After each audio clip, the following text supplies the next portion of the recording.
Okay. Okay. So yeah, that's just a little bit of that. And that's why, there's things like, what happens if the minimum threshold is exceeded? It's not saying it's going to happen. It's they want to know what is going to, if it did go below, if say groundwater levels went below the minimum threshold, what would actually happen? What are the effects on different beneficial users? So we had to touch on all of those. Okay. Now you got your hand up. Did you call on me, Chris? I did. Oh, thank you. Yeah, I thought all that was, it was pretty obvious that you're forced to sort of repeat things over and over for each section, and that's just the way it is for the thing. And I found all of those descriptions quite sensible.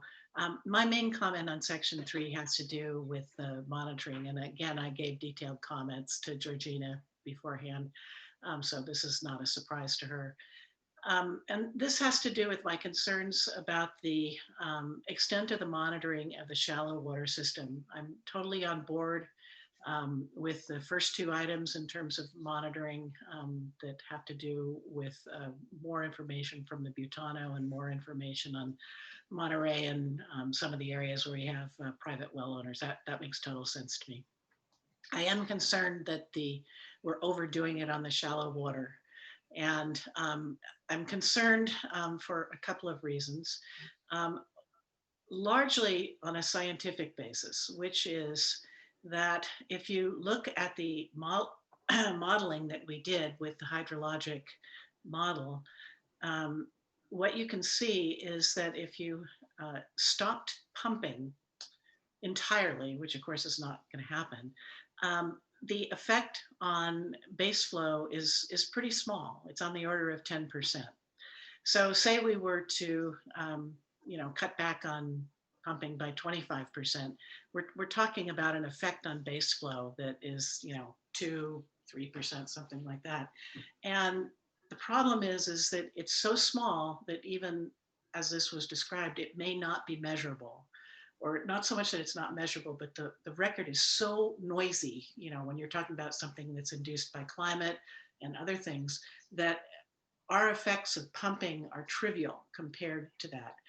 And the statement that struck me was saying, we may not be able to measure this. And in fact, we will have to go back to doing modeling and simulations to actually try to figure out what the effect of groundwater extraction is on the shallow groundwater system and base flows. So what that says to me is that, if our modeling shows that we're not going to get anything out of this, it's kind of like the doctor who asks you, well, we can always get an MRI, but if you've already decided you're not going to get surgery on your knee, what's the point? In other words, it's like, you shouldn't make measurements, you shouldn't make observations if they're not something that give you something that's actionable. So I'm concerned that a lot of the shallow stuff is not actually going to help us get where we need to go. It's very expensive. I think the monitoring and the reporting was something like, I don't know, $180,000 a year in consultants. And of course, that doesn't even include the staff time, which we're basically adding on. And I don't know about anybody else's staff, but I think our San Lorenzo Valley staff don't have a lot of room to add things on. And in contrast to what Sierra said last time, I see the monitoring effort as large. I mean, for example, just looking at the springs, there's several areas with individual springs that we're going to make a series of measurements on once or twice a year. Getting all that, doing quality control, putting it in a database, this is huge. And if it doesn't get us to what we need, which is for the groundwater levels to come up, I just don't think that we should be committing to something that doesn't really answer a question that we don't already know the answer to. And finally, I guess what I would say is a rising tide lifts all boats. If we fix the Lompico, we fix a lot of other things. We know that raising the Lompico can do induced recharge of the Monterey. It will increase base flows. And so I prefer that we focus on the groundwater levels, which is the primary purpose of the the legislation, and not spend so much time and money and effort in the shallow water stuff. Thank you.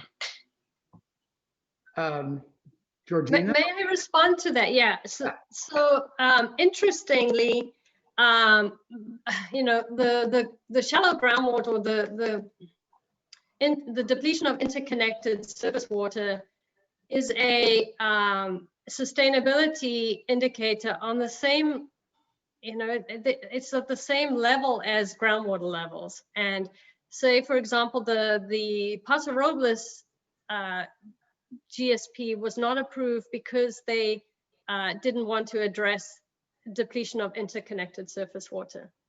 They just said, we don't have it. I mean, they did very little, but the DWR takes, when they said that, they were ignoring some of the measured data. So they just didn't want to deal with that indicator because it is the most difficult one to do. And then unfortunately, we do have to address it and understand it. And the monitoring wells are an attempt to try and understand it a little bit better than what we do, because we only have 2 shallow monitoring wells near creeks at the moment. So we just, we have proposed to put another 6, and those have already been paid for by grant funding with some match from the agencies. So that's why those are in the GSP. No, I'm not saying we don't do any, Georgina, but I think it's a false comparison to say that, well, theirs got trashed by the state because they don't want to do any. I'm not suggesting that. I'm just suggesting that I think the scale that we're doing is unnecessary and is going to be really costly. And I just guess what I'm saying is I think we need to, recognizing that we're tiny districts that don't have a lot of capacity to raise rates, we have to do what will get us the answers, but do it in a minimalistic way, and not anything more than that. Sierra, you have your hand up. Well, yeah, I had a question about, Gail, the number you quoted for the costs. I'm wondering where that's not what's in here in the section 5. Well, if I look at section 4, what I see is that if you add up all of the monitoring and quality control and data entry, it's 180-ish thousand, plus that's within the O&E budget. And if you know, that doesn't even include the staff time. So it's a big chunk of money. But that's all the monitoring. That's not just the surface water monitoring. It's $40,000 for stream flow. Most of the time that's involved is people out in the field during the surface monitoring. Well, that's $40,000 a year. That's what's in the budget, and $5,000 a year for the GDE monitoring. That's everything else is related to other. Oh, there's the accretion study once every 5 years. Yes, there may be some of the things in that number that I just gave you that are other kinds of monitoring, but they're much smaller. And so, you know, I don't want to quibble about the details here. I'm just saying that I think the scale is out of proportion to the benefit. And I would just urge us to go back, do the minimum necessary, because we already know the answer to this. And so I'll just stop there and let other people talk. I've talked too much. Now, Rick, you're one more staff response, and then Jeff, are you talking about the same subject? Okay, let me just get Rick to give a staff response, and then Jeff, you can weigh in. Make sure I'm unmuted. I definitely agree with Gail on the monitoring, but I guess what I'd like to know, what is the minimum that we would need? And that's kind of in line with Gail's suggestions. And what is the maximum? I mean, I think that we need to look at and see what is the minimum, what is the maximum, and then make a decision on the degree of monitoring that we want to do. I also agree, we're running 2 complete monitoring systems now, one for our basic water permit, and then now one for this GSP, and I do have concerns on costs and time associated with it. So it would be nice to answer that question. You know, what is the minimum that we would have to do to get data, and then what, you know, would we like? And we not always get what we like, but I think that needs to be discussed. Thank you. Jeff. Yeah, I'd like to agree that I heartily agree with Gail that, you know, it seemed a little over the top to me that we needed to go into so much detail on the stream measurement. I think once I saw the numbers of the accretion measurements in late fall, I realized that, wow, all that base flow really is coming from the aquifer. I mean, I was blown away. I didn't think that was the case. I thought some might've been coming from elsewhere, but it was true that we're pretty much supplying that base flow out of the aquifer. And so it doesn't seem to me like we need to know which particular creek. We know some of it's coming from, you know, Bean Creek, and some of it's coming from Santee, and, you know, knowing exactly the ratios between those, I don't think that's going to add a lot of value, but we're putting in an expensive system to be able to measure those individually, and that will add to the model. And it's interesting data to have, but I don't know that it's valuable data that'll affect decisions in the future. And the cost benefit of it seems a little bit much. And so I do agree. I think the Big Trees gauge tells us if there's stream flow, then we're supplying base flow to the downstream. And if there's not at Big Trees, then we know that we're not supplying enough base flow. And I think it's a pretty big summary indicator that works really well. And I don't know that we need all the detail and all the extra expense about getting all that detail. I think that money could be spent elsewhere on doing some other studies that might yield us some other projects that would help improve things. Okay, I just weigh in and say one thing. I think the important thing is, are we, you know, risking a bad result with the state? And I think Gail, what you mean, and probably Jeff, the same thing. What's the threshold? And, you know, so I assume that staff was giving us the threshold, that what they think the minimum that they would like to see. But let's talk a little more about it, Ruth. Because it's a board decision at the end of the day. We'll make the decision, and if we, you know, get 180, if we, you know, submit the report and it gets kicked back, we know what we have to do to change it. So go ahead, Ruth. My proposal is that we direct staff to reevaluate that issue and include the minimum that they think will pass muster.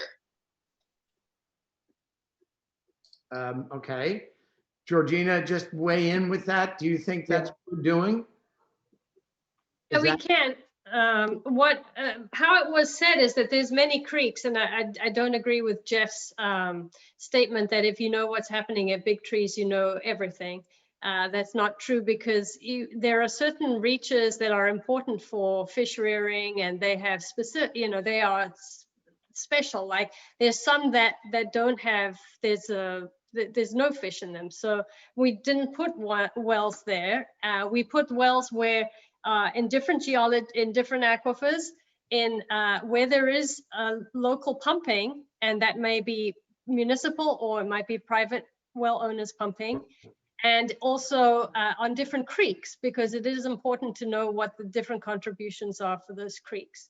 And because in the GSP, you're supposed to have a metric to define this depletion, and it is a crazy one, because you're supposed to be doing a depletion of stream flow, a volume of stream flow, but we can't do that, and I don't think anyone in the state's going to be able to do that. So instead, we use a groundwater level proxy, and you know, if we can show that, well, groundwater levels stay the same right next to the creek, no matter, you know, what the rainfall, what the climate is, well, then eventually we won't need to monitor those wells anymore. They'll be there if you need to have a look, but you need to establish some kind of baseline. So we need several years of data to be able to do that. And then you can change the monitoring network at any time. It's not that it's fixed. It can be changed. I'm sorry, is everyone's screen flashing, or is it just mine? Just yours. So I would just interject that, so, I mean, the wells are coming, right? Those are paid for, that's a done deal. So if we are not locked in to the monitoring regime that we set up now or put in our GSP, then I think this is one of those things where we're going to get all of this. We're going to have the bells and whistles if we need them. But if we decide we don't need them and can't afford them, then it doesn't sound like we have to use them. And we still might run risk of getting spanked by the state or by somebody, but we're getting the wells because we paid for them and it was grant money. And I don't think if we don't use it, we can spend it elsewhere. Usually that kind of stuff is frozen in its allocation. So we might be going down something that doesn't really need to be gone that as deeply into. I mean, I think everyone hears what Gail and Jeff and Rick are saying, and it's not unreasonable. We don't want to spend money if we don't need to, but we have more hands up, and let's hear.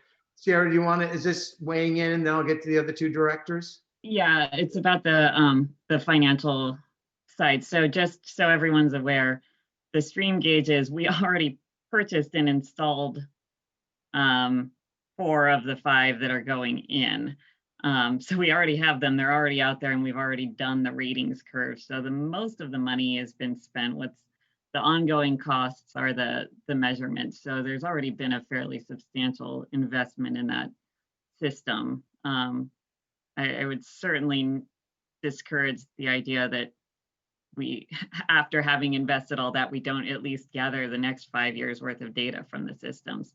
And then to your point, Chris, that we are under obligation for the grant to do the wells, and the contracts already in place for that work. And so again, that the costs are not the installation, they're not for the purchase of the equipment.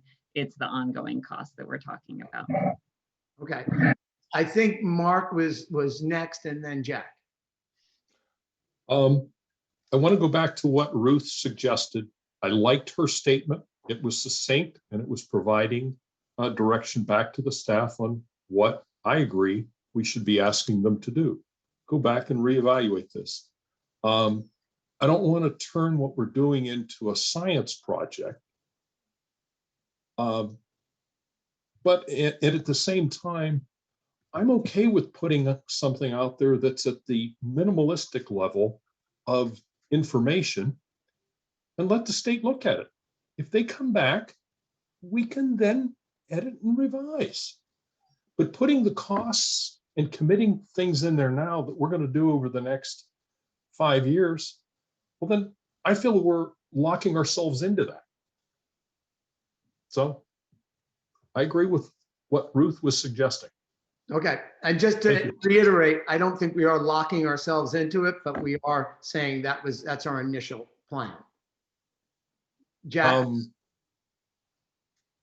Yeah.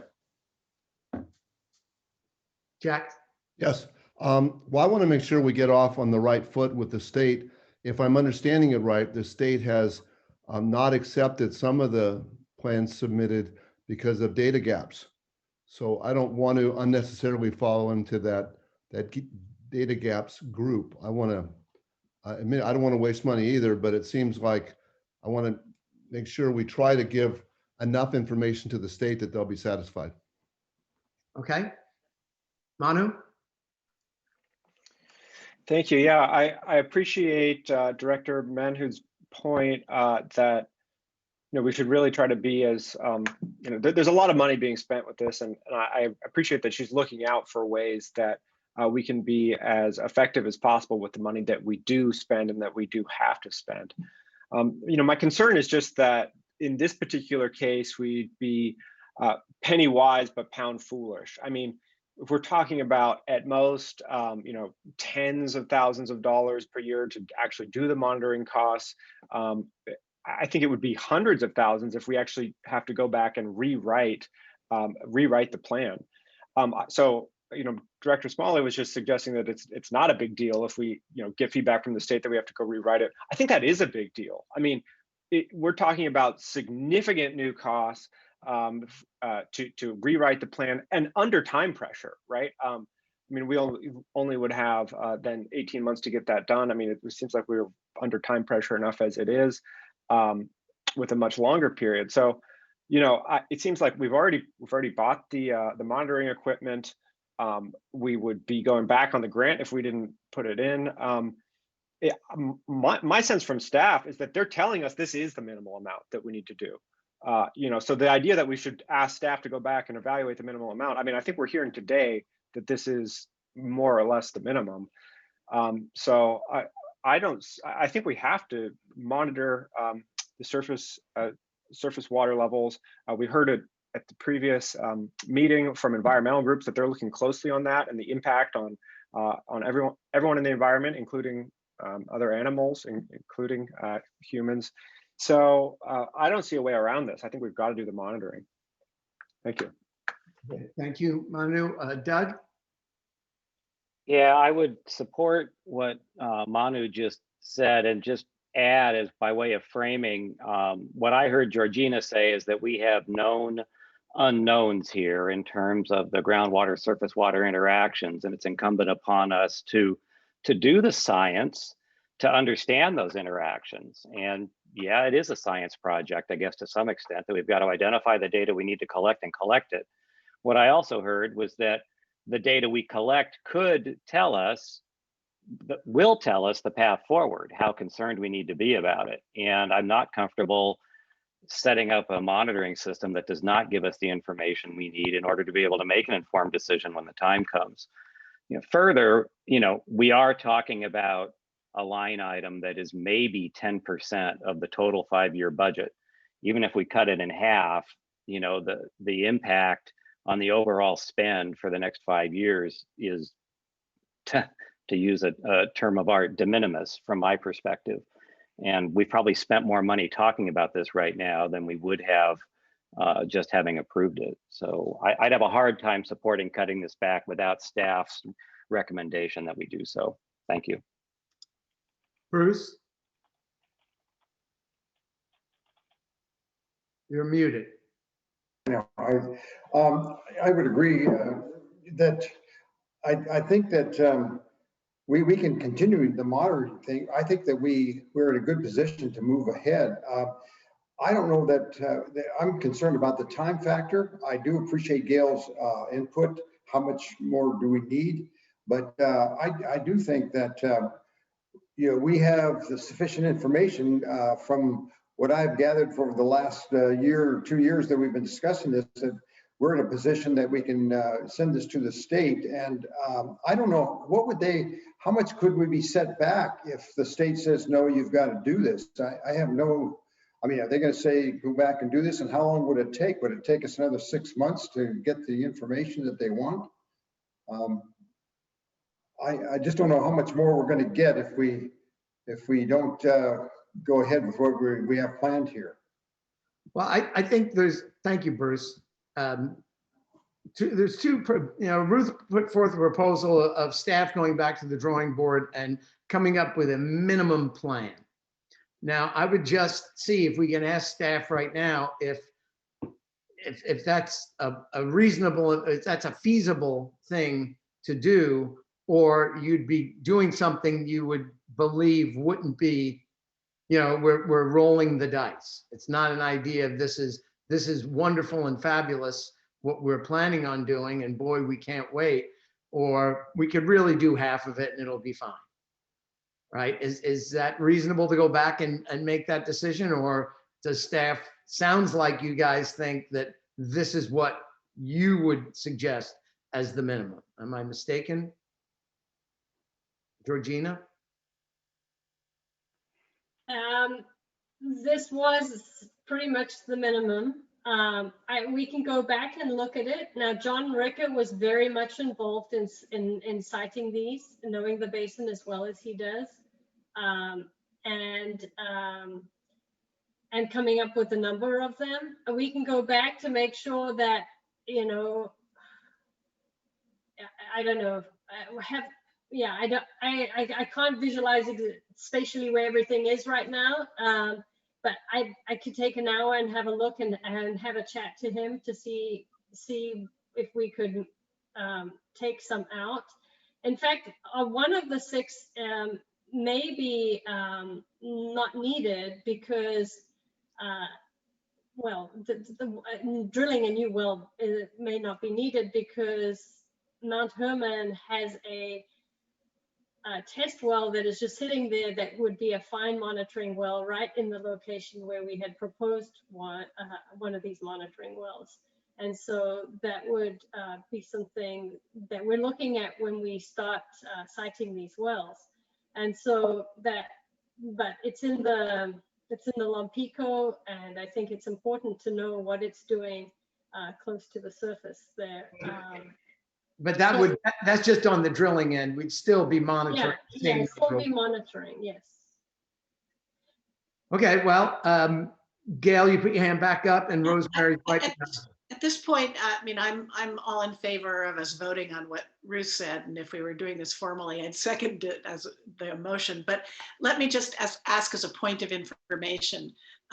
As I understand it, we have a grant that pays for drilling these wells. Can I ask if there were any matching funds in that?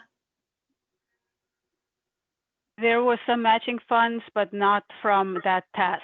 The matching funds came from, and Sarah, you might need to help me with this, a little bit in maybe communication or outreach. It's some of the money to do the outreach, and some of the money for the facilitation services are what is match.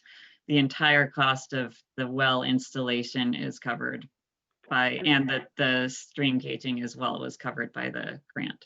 And it was the second round. It was a Prop 68 funds. So we were fortunate enough to get 25% match and 75% for grant funds, what hardly ever happens. Well, the point is that these, I think, I just want to correct the impression that the wells are free. You know, you can say that we paid for X and they paid for Y, but we're paying for 25% of those wells. Well, so that's, you know, I just, that's all I want to say on that, is that, you know, that this is not a freebie. But we got other services with that 25%. The well, we didn't actually put the money into the wells. Right. Well, that's just a bookkeeping thing. It is, but it's still true. We got something for that 25% other than the wells. But either way, that's kind of a done deal. The commitment's been made. It's got to happen. What going forward, I think, is Ruth's motion, and I agree with you, Gail. Rosemary, you wanted to say something? And Bruce, your hand's up. I imagine it just stayed up from the last time. Okay, Rosemary. Thanks. I just wanted to put a little context, and I think Georgina sort of mentioned this. I do respect the comments that have been made about, you know, how much is enough and what do you really need data for. So I think that those are always legitimate questions. I think the one thing that I think creates context for this that is missing here is the data robustness in this basin is substantially less than the data robustness in the Mid-County Basin. And I think that that's a factor in what has driven decision-making about, you know, what additional monitoring data collection infrastructure is needed in this basin. I don't think that it's whatever data we get in 5 years, we'll know whether it's worth continuing to collect it. But I think that the data gaps we have in this basin are substantial, and we're making assumptions about what the results will tell us, and they might be right, but they might not be right, because a piece of what's going on in the groundwater modeling is using what kind of data we do have that's helping to inform the nature of that model. So I recognize that there are costs associated with these kinds of monitoring programs, and I don't dismiss those impacts. I just would say that this basin is data poor by comparison, and it's one of the things that I think is creating some of the challenges that we've been dealing with as we've been trying to think about what are the right solutions to the problems that we've identified. Do we fully understand the problems? That's it. Thank you. Okay, well, given that Georgina said she could spend an hour on it and rethink, I appreciate what everyone's saying. I don't really think we have to have a vote and a motion, but we could go around and get a sense of the board. If, I mean, I don't think anyone's going to vote against Georgina taking another look at it, as long as it doesn't, you know, do something to upend our timeline. Georgina, that's possible. You could just do due diligence and take another look at it. Yeah, no problem. Okay. Is anyone against that? Okay, that's what we'll do. Okay, anything else on section 3? Yeah. Chris, just let me add that when I say about the monitoring, maybe it isn't, we've sort of emphasized the wells, but one of the things that I was really struck by was the effort that was put on the springs, which I think is just a very noisy record that's very hard to interpret. And if you go in there only once a year, there's a real possibility of what geophysics would call aliasing the data. In other words, you've got this record that goes like this, and then you happen to go in at a particular time. And so it may be that the ways to save money on this are not necessarily associated with the wells, but other aspects, that or the vegetation measurements. Or so I would ask that that Georgina and the staff step back a little bit and look at that a little bit more widely, just shallow surface water stuff.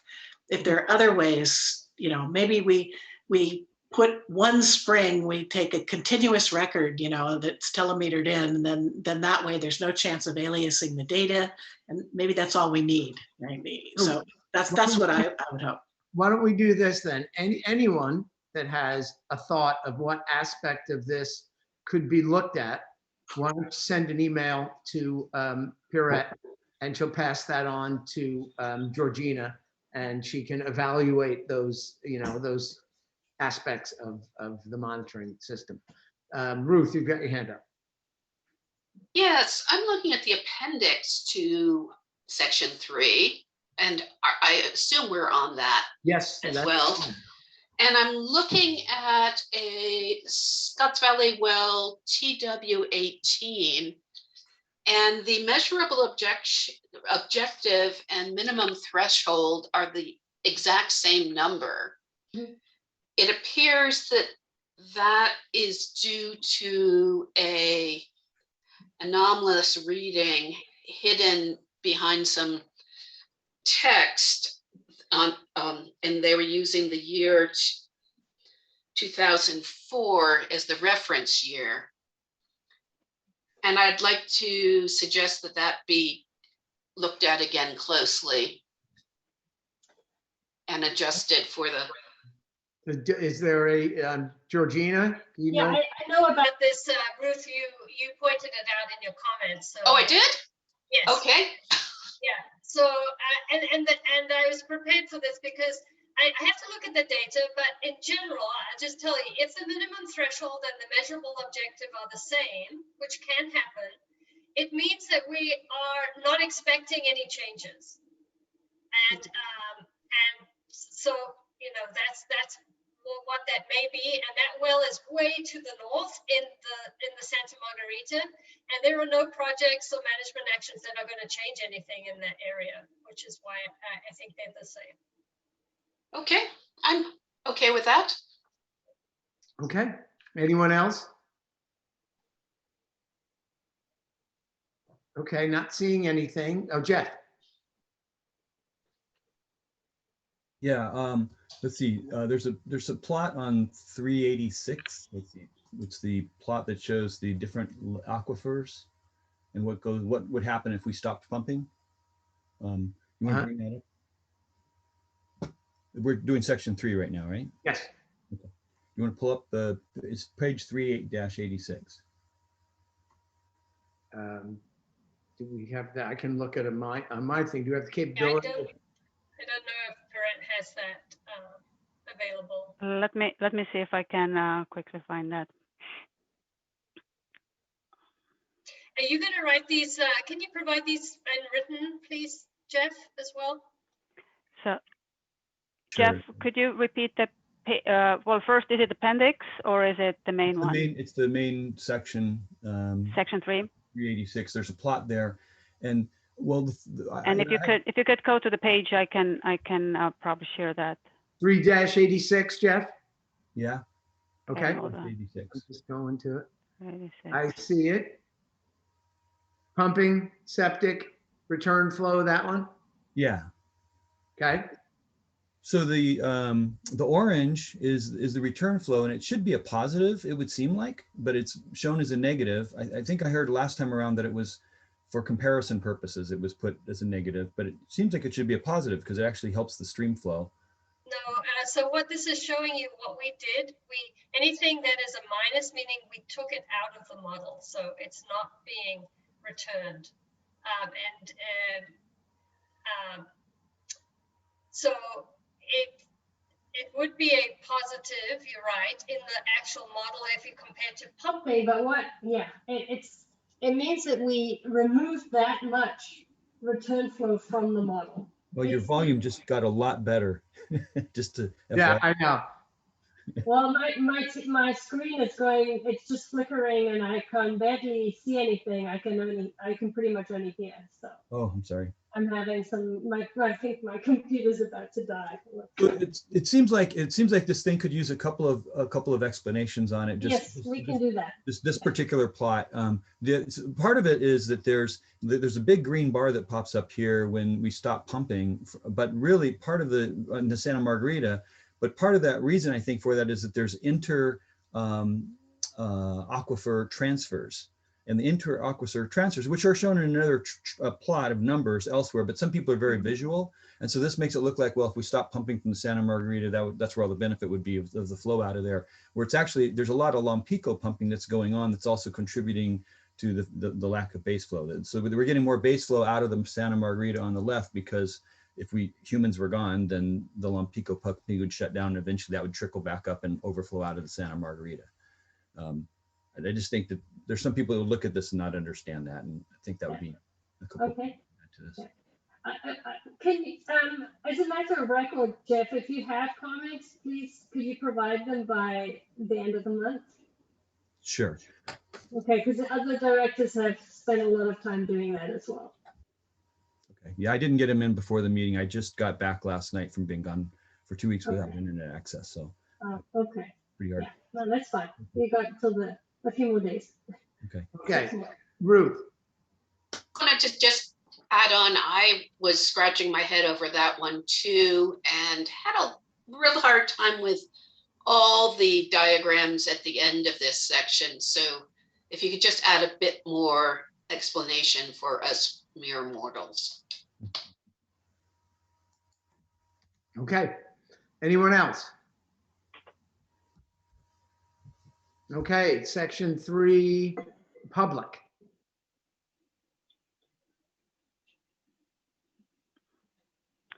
Checking the hands, public. It's your turn to comment or ask questions. *9 if you're on the phone, or raise hand function in Zoom.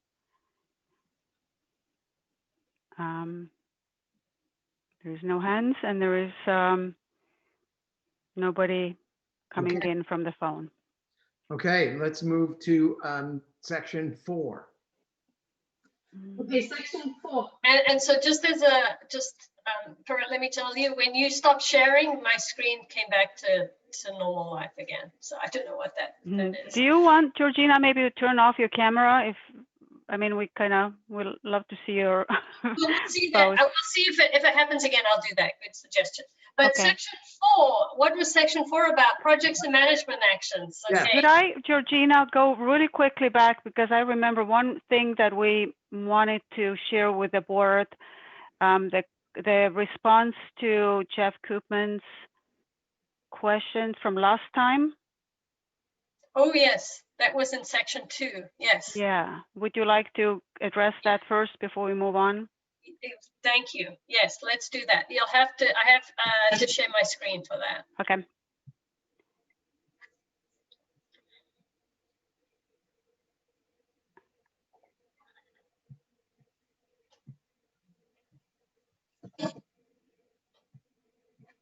This is to do with the private well owner consumption. Yep, the volumes. Yep. I remember that. You see my screen? It's coming. Yep, now we can. Okay, great. Okay, so yes, this is in response to Jeff Koopman's comment that he made last meeting on section 2. There's this table, table 2.7-17, where the private domestic is 295, and he was comparing it against the small water systems. I'm not sure if he was using these numbers or, but really we're talking about groundwater here, and so the 79 here acre feet of being used by small water systems are just those systems that rely on groundwater pumped within the basin. There are a lot that are supplied water from outside of the basin, as you see here. So, and he mentioned this 10% of all the groundwater pumped is private domestic. And he was asking me about the, you know, how we came up with that and that it was too high. So I went back and had a look at that. This is, I'm going to go through, this is the small water systems.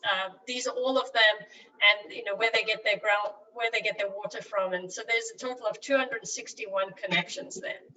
So if you have 261 connections, and private well owners, there are about 777. These are metered, the small water systems, but the private well owners are not, so we're making an estimate. And we were using an estimate based off the metered data here, and we would see that total volume divided by the number of connections to come up with what we call a water use factor, so an acre foot per year that is being used. And I told Jeff last meeting that we were using 0.3 acre feet per year per connection or per well. And when you multiply 77 by 0.38, you get the 295 that we were using. Now I had used this was an error. This 0.38, that's a remnant from somewhere else, and it should have been 0.3. Oops, as I had stated at the meeting, and so it would go down. You know, the number of connections, if you look at it, 34% of the small water systems have 34% of what the private well owners kind of usage is. And if we had used the wrong number here, we would have been at 27. But when we use the right number, 0.3, we're at it's very close. It rounds up to be the same percentage there. So this table is going to be updated in section 2, where we now are making this 233. That would be 8% of all groundwater pumped in the basin is by private well owners, a very small amount, right, of the total. And so in the section 3 and in section 3, we identify now that there's some unmetered estimates of private well pumping that to be a data gap. Now, when you say there's a data gap, it means that you have to do something about it in the GSP. So there is a line item in section 5 on plan implementation to improve those estimates of private well pumping rather than using the small water system water use records. So this would involve temporarily metering some representative monitoring, private well owners' wells for several years. And these would be quite a few of them, because we don't just want to say, okay, who wants to volunteer? And just the most, water saving conscientious people are going to volunteer because this sounds like a good idea. We need to look and look in different areas where there are different usage. People who have wells in the Santa Margarita, overlying the Santa Margarita, are going to probably use more water because they have really good drainage, and they need to, if they're doing landscape irrigation, they probably have to water more. Those in the Monterey are not watering as much because they get ponding because of the clay nature of that formation. So we had just put a cost of $40,000 to do this study, a multi-year study. And really, private well owner pumping is very small compared to the other pumping like you saw in that table. And I do question whether it's necessary to spend this $40,000 to get a better estimate, because it'll still be an estimate as it's based on metering representative wells and then extrapolating that to the other wells. So I wanted to explain the calculation there, and that we will be making that change to the table, but also posing this question to the board, what they think about this, because this is something you may have noticed in section 5. So we're kind of jumping there. It's kind of straddles between section 3 and 5. Okay, Jeff, Okay, I'll hand it over. Since this was your baby. Yeah, thank you. First of all, I want to thank you for showing me this analysis. That's what I was looking for. I was just looking for some kind of justification from it. So I really appreciate that, you doing that for me. And it really is striking to me that there's that much water being used. Like I know, I've told you before, I know exactly how much I use because I've got a small tank, and lasts me so many days during blackouts and stuff. My neighbors I know have well problems. In our area, there's a lot of well problems. And so I know they're all, very spinster with their wells. But, with seeing those numbers, it makes me realize I know that there's a lot of distribution losses, like in the San Lorenzo Valley Water District and elsewhere they've run into, but small water systems might not really take care of those. And so there could be a lot of distribution loss in those systems, or it could be there's people out there that are just using scads amounts. I don't know, but that surprises me because I know we're not using that amount of water here in my neighborhood, but at least my local neighbors. But anyways, I really appreciate the justification. I thank you. Mark, you're muted still. Sorry, I had the thoughts in going through this section about the suggestion to monitor private well owners and the cost of $40,000. I think it would be difficult to talk private well owners into putting a meter on their wells. So I expect a significant amount of resistance to doing something like this. And I don't know what is involved in the 40,000, but that just seems like a very low end amount, given the amount of legwork that would have to be done to contact private well owners, to go out there and convince them that this is for the good of the basin, of the system, and the whole aspects of, well, we're sort of like the government, and we're here to help. Yeah, and we need your help to help us. I just don't see this as being something very feasible. Mm-hmm. And when I hear Georgina's comment 3 minutes ago of, well, do you really want to do this?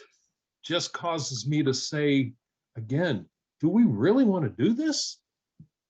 So. Okay, thank you, Mark. Gail, I see you got your hand up. My response to Mark's question is no.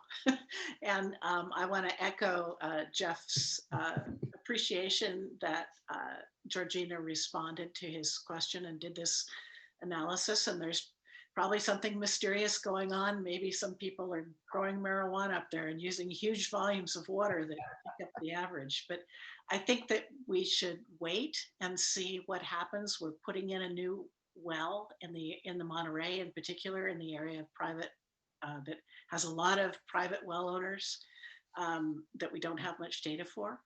And we'll see what comes out of that. And if later on we decide that we need to try to figure out this with greater granularity, we can act on that. But for now, let's let that sleeping dog lie. I see Eden is volunteering to have his well metered. Thank you, Eden.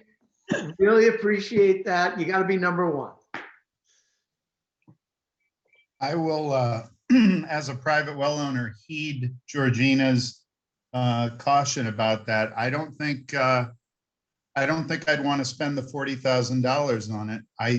The only reason I, as a private well owner, speaking, or echoing what Jeff's saying, would want to spend $40,000 is to debunk the vilification of how much we're supposedly using. And yet, by doing so and spending that money, we're now creating a benefit that in the future we could be taxed or asked to share in the costs of this whole thing due to. So no thanks. Okay, thank you, Eden. Ruth? Two things. One is I agree, let's let this sleeping dog lie. But I am a consulting arborist and I get called out to some of the people's homes and gardens that are using the large amount of water. They're tucked away, but some of them are using quite a bit of pumped water. Quite a bit. I'm sure it's a wide variety, and maybe in the future, years from now, come up with some sort of representative, voluntary, show me what you use, just so people can demonstrate that it's one size doesn't fit all when it comes to private well owners. Jeff? Yeah, if they use more than two, then they are no longer de minimis and they should be assigned a meter. There you go. Okay. All right, Mark. Yes, I think I heard Georgina say at the beginning that we're identifying this as a data gap. If we identified it as a data gap, we have to do something about it. If we're now at the point of leave this alone, do we not identify this as a data gap in the GSP? Yeah, I would think we'd go back to just saying we came up with this number by looking at the small water systems, doing the math, and that's agreed. Yeah. So it's only a data gap really if it's based off Jeff's comment. Is this a big concern? Like you see the title to the slide, address concerns that the estimates are incorrect. If it was so grossly wrong, we would need to do something about it. But can we live with it the way it is now? We know it's not perfect, but it's what we have, and we want, and so therefore, if we think that, we don't have to identify it as a data gap. Okay. All right, Jeff, final. Yeah, I agree. We shouldn't get any more detail on this. Don't spend any more money on it. I think it's fine how it is. And it specifically says in the legislation that they don't meter people. They don't require meters for people less than 2 acre feet. So a lot of people are going to use that as their argument not to participate. So I think we just let sleeping dogs lie and call it good. Thank you. Does anyone disagree with that? Could I ask a clarifying question so I'm really understanding what we're doing here? Because this refers to private well owners and we have different groupings within that category. This talks about the de minimis. Yes. Because last time we talked about the monitoring plan for non-de minimis. That's still in effect, right? We're not undoing that. No. Okay, thank you. So is anyone against just letting this dog lie? Okay, not hearing anybody, we'll let that dog sleep. So that's section 3. Let's dive into section 4, back into section 4, I should say, which is the management actions, projects management. I think there was a few things that were maybe unclear or seem to have changed in that. I think, Gail, did you have something? Yes, I was just read this today and supplied my comments, and I was very surprised when I came across in the discussion of use of the Loch Lomond allotment for San Lorenzo Valley Water District, that in contrast to everything that we've been discussing so far, there was a little paragraph in there that somebody said that we aren't really considering this or costing it out because we think that it will be too expensive for the small amount of water involved. And I went, where the hell did that come from? And it's totally inconsistent with things before and after. It's as if different people are writing this and haven't collaborated. So let's look at that. Yeah, I can respond. I saw that comment, and what it is that San Lorenzo Valley Water District cannot treat it themselves. It can be treated by the city of Santa Cruz and then sent back up. So that's what the project is pretty much having some treatment by the city of Santa Cruz. and Wait a minute. and not by San Lorenzo, because that's what's been ruled out. And maybe Rick can jump in there. Okay, so now you've really confused me, because I thought that this was part of the sort of low-hanging fruit that we've been counting on all across our discussions, which is that San Lorenzo Valley Water District would take its allotment of, what is it, 300 and some odd acre feet, and then would have to subject that to greater treatment than the Kirby plant is currently capable of doing because of the high organics in the water. So that would mean that to do that, we would have to upgrade the treatment plant at Kirby. But what upset me or surprised me was that seemed to be sort of dismissed in one of the paragraphs. But in the table, there was no attempt to cost out what that extra cost would be to upgrade the water treatment plant. It was as if somebody editorialized and made this decision that we weren't going to do this, and yet because it was too expensive, and yet we've had other projects on there. For example, the trying to add water to the Santa Margarita near the Olympia Wells, which is just on the face of it kind of loony.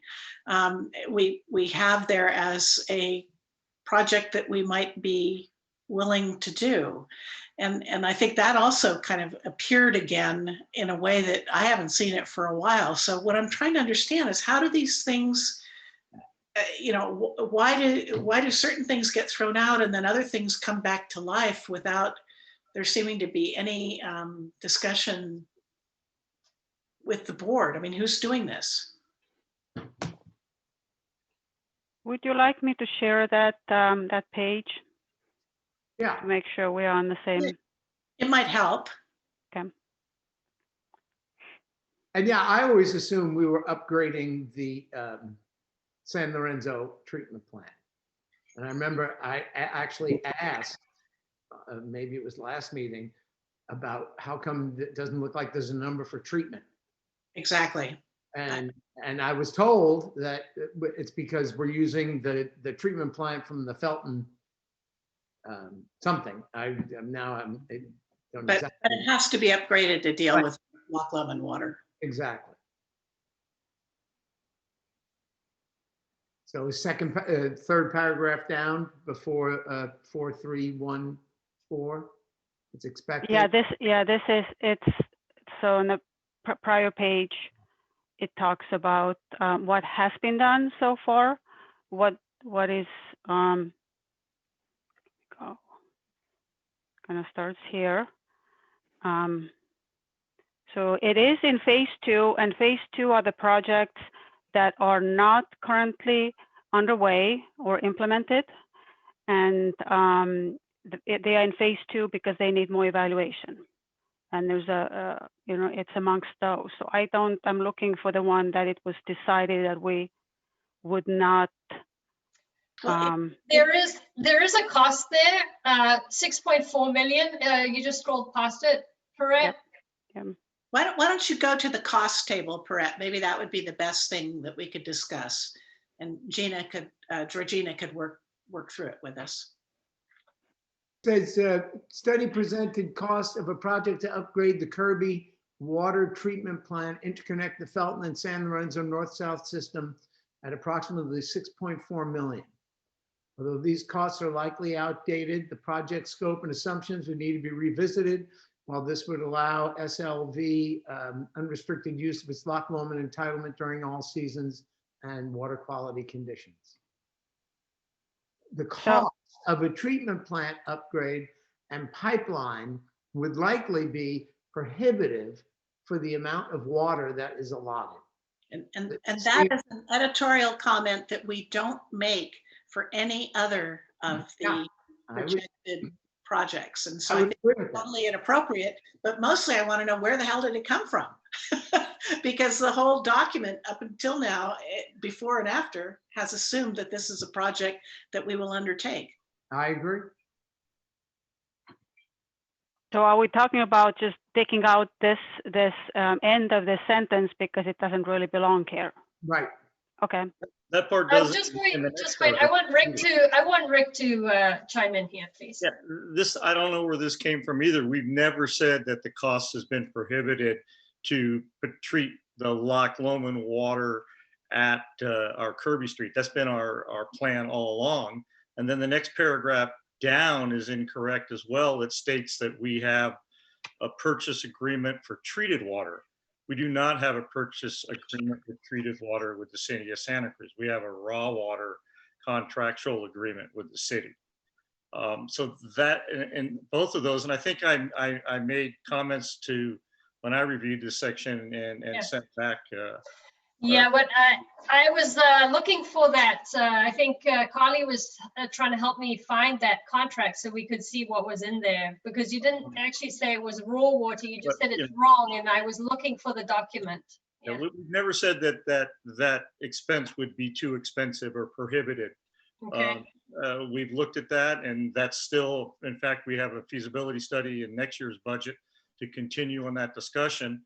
Okay. And we've had discussions back with Bill Coker regarding treated water, but it never went anywhere just because he stated it would be interruptible. So it never went anywhere. Right. After just a general discussion meeting. Okay. So, and I think I made those comments and sent in when I did the review of this section. Okay. Okay.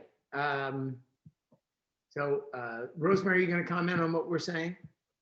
I do. I just want to make a brief comment, and I want to note that in the cost analysis that was presented by WSC a couple of months ago for a project involving use of the Loch Lomond allotment, there was an assumption that the existing treatment plant at Kirby would be usable for that, to provide that treatment, which I don't believe is going to be correct, because Loch Lomond water has a much higher level of total organic carbon than the typical water that gets treated at the Kirby plant. So I think that if you're looking at upgrade or revisiting the study for what would it take to upgrade the Kirby plant, that's probably is the right thing to be doing relative to thinking about local treatment for that water. Correct. And our original treatment scheme was to blend Loch Lomond water to try to, combat some of those different treatment issues, to blend it with the Fall Creek water. That was our discussion with SPH way back, was it 2000? Okay, thank you. Good stuff. Ruth? I just got a question about this. Is if you use the Kirby plant, would this be guaranteed water or interruptible in a drought? I I think Gail is saying it's guaranteed. Yeah. It's our understanding that raw water can be taken at any time. Now, right, that's just our understanding, and we haven't sat down in a long time with Santa Cruz. Go ahead, Rosemary. If it responds directly to that, then I want to get to Mark. Yeah, thanks. So it's a contractual right. It does not have seasonality nor interruptibility. So it is a contractual right. Okay. Mark? In this same section, I have a question on this conjunctive use aspect.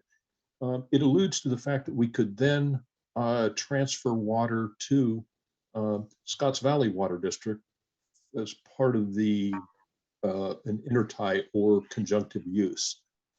What either procedural or permitting hurdles would we have to cross in order to be able to do that?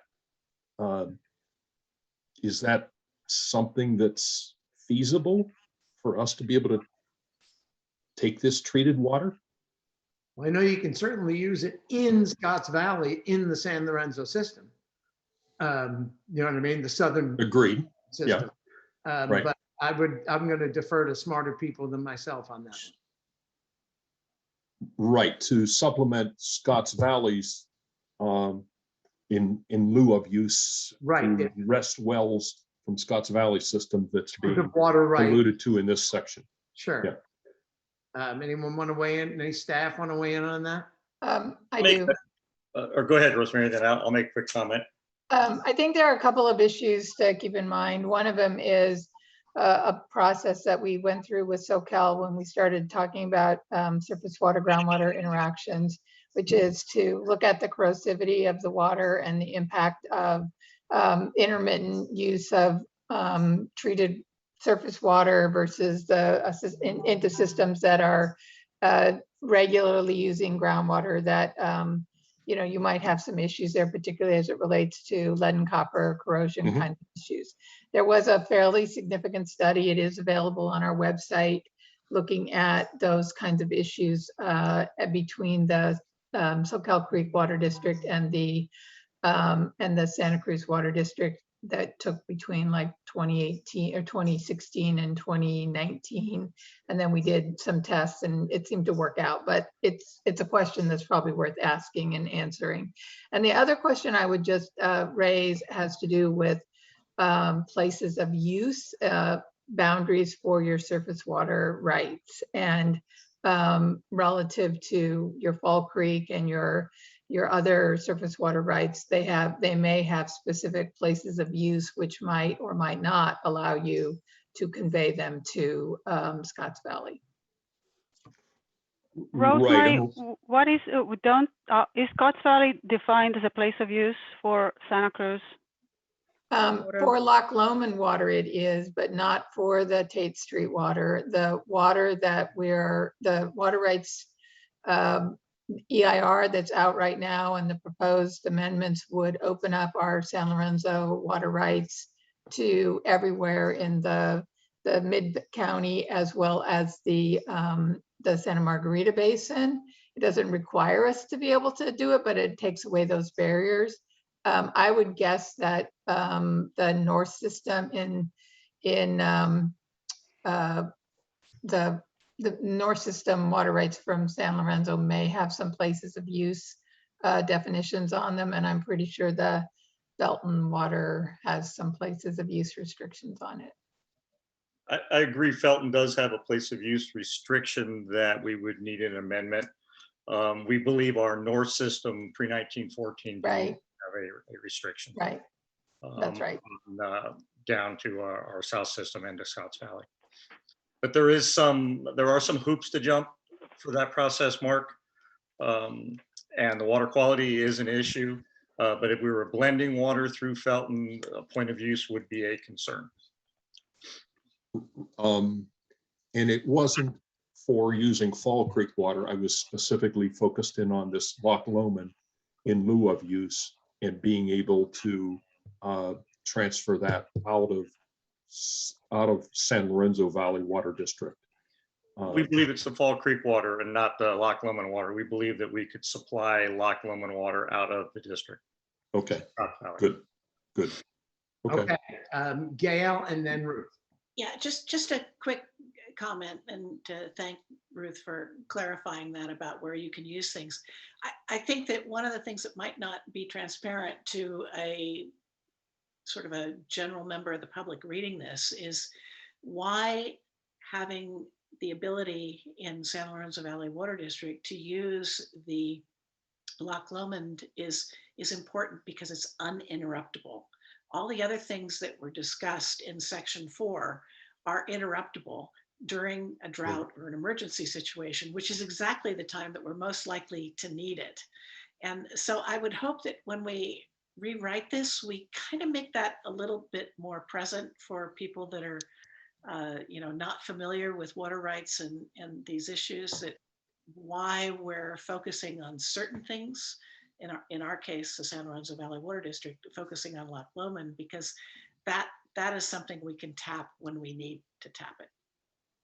Okay, thank you. And there's some hypothetical that, if we were to make that transfer to Scotts Valley, that could be done during winter time periods and not summertime period, as Scotts Valley's 100% well water, and any time that they get an alternative water source, it helps the aquifers. So there's a lot to look at on the Loch Lomond water. Ruth, I'll go to you and then Rosemary. We've been talking about the chemical issues with transferring to Scotts Valley as well as the legal, there's also the financial issues. And when we've used the intertie before, we have paid retail rates, and we cannot afford to buy retail and sell retail. So we would have to come to an agreement that's both acceptable to us, but also acceptable to Proposition 218, that would allow us to buy water from San Lorenzo. Agreed. And Rosemary. Brett and I have discussed that. Rosemary. Just a couple of things. One is I want to caution the notion that the Loch Lomond water is uninterruptible. It certainly is from a contractual perspective, and if you want to bring a pipeline to the dam, the foot of the dam, I can probably deliver it to you. But there are issues with the Knoll Creek pipeline, and we are not necessarily in control of those issues. So you would have to, if you want to come back onto that system, you're going to have to take potluck with us as we, work through the addressing of the vulnerability issues, in particular with the Knoll Creek pipeline, until it is replaced. We have a particular vulnerable spot in the Brackney area, and we also have identified, basic replacement requirements for the reach between the base of the dam and Felton, as well as the Felton to Graham Hill sections. The work is underway on those projects, on the design development of those projects as we speak. There is a notice of preparation was put out recently on programmatic environmental impact report with some, I believe, some sections that will be projects or relatively project specific, including the Brackney section. But during the 2017, very wet winter, that pipeline had 5 breaks on it and was out of service multiple times during that winter. Now, maybe that's not the time that you would mostly need the water, so you're in a position to tolerate that. But I just wanted to put that information on the table because it's a factor. Okay, thank you, Rosemary. Confident that you guys are going to have the best delivery system. I'm sorry, Gail made a comment, but I didn't hear her. Thank you, Chris. I think Gail was just saying she gets it. Yeah, I understand that. Thank you. Stuff happens, right? And so you can't always deliver, but the point is that the legal issues are clear. Yeah. Mark. Yes, I've got a question on the Olympia groundwater replenishment aspect. If we are done on this Loch Lomond. Yeah, that was the next. That was going to be my go. You go for it. That was my next thing. Chair Perry, there's also a raise hand from attendees, so it's your call when you would like to take it. A raised hand from who? From public. Oh, just kind of keep in mind that okay. I'm observing it, and when you feel it's the right place. Thank you. At the end of 4, because we're in 4 right now. Okay. Yeah, thank you. Mark, go ahead. You take it. On the Olympia groundwater replenishment, I don't understand the rationale for when we would do this. And from my read, essentially take water from Loch Lomond and use it in this well field. In particular, when I look at table 4.3 and look at the costs that are on the order of 10 times what we would be spending to use for the in lieu of. And I don't see that developed in this section for this Olympia well field replenishment. So can you comment on that, Georgina? Oh, I'm going to punt that to Sierra. She has a hand up, thank goodness. Yes. Okay. So this project originally came out of the conjunctive use study that we've been partnering with the San Lorenzo Valley Water District to do with the county through a different source of funds. And the idea of this project was conceptually that we didn't have many projects that would benefit the Santa Margarita aquifer or some of the surface water areas that we're most concerned about. This was a project that was actually recommended originally through that process as a way to benefit the environmental users of water. We ended up not moving forward with modeling it because it seemed like after it was proposed, there wasn't as much interest to investigate this much further now from the San Lorenzo Valley Water District Board. So because it wasn't modeled, we don't have the level of detail that we did on the previous project because, sorry, are you hearing that feedback? Yeah. Okay, well, if it comes back, I'll mute and unmute. But the reason it wasn't modeled, or the reason we don't know as much, is because it wasn't modeled where the previous project was. It's still in here because there was a good deal of evaluation done through the conjunctive use project to evaluate this, and there really isn't anything else on the table that could benefit this particular area, the Santa Margarita, and the shallow or the groundwater dependent ecosystems in that area that could depend on the Santa Margarita aquifer. So that's why it's in here, but it just doesn't have the level of background work that was done on some of these other projects because we didn't go forward with the modeling. Okay. Gail, are you following up on that? Yeah, yes, I am. And I think maybe what I don't want to put words into Mark's mouth, but I think part of it is, in my case, it was the juxtaposition of this with the downplaying of use of Loch Lomond water, where this project just seemed kind of silly to spend a lot of money to basically improve the situation in the Santa Margarita for a year or so. It's like pouring money into a leaky bucket. And so I think what we're seeing here is the retention of an idea that maybe somebody had prior to all the modeling, but that the modeling shows is really not very sensible. Because we've learned that the Santa Margarita, we have very little control over the Santa Margarita. It's basically a function of what happens due to climate. And it rapidly recharges or goes down because of drought.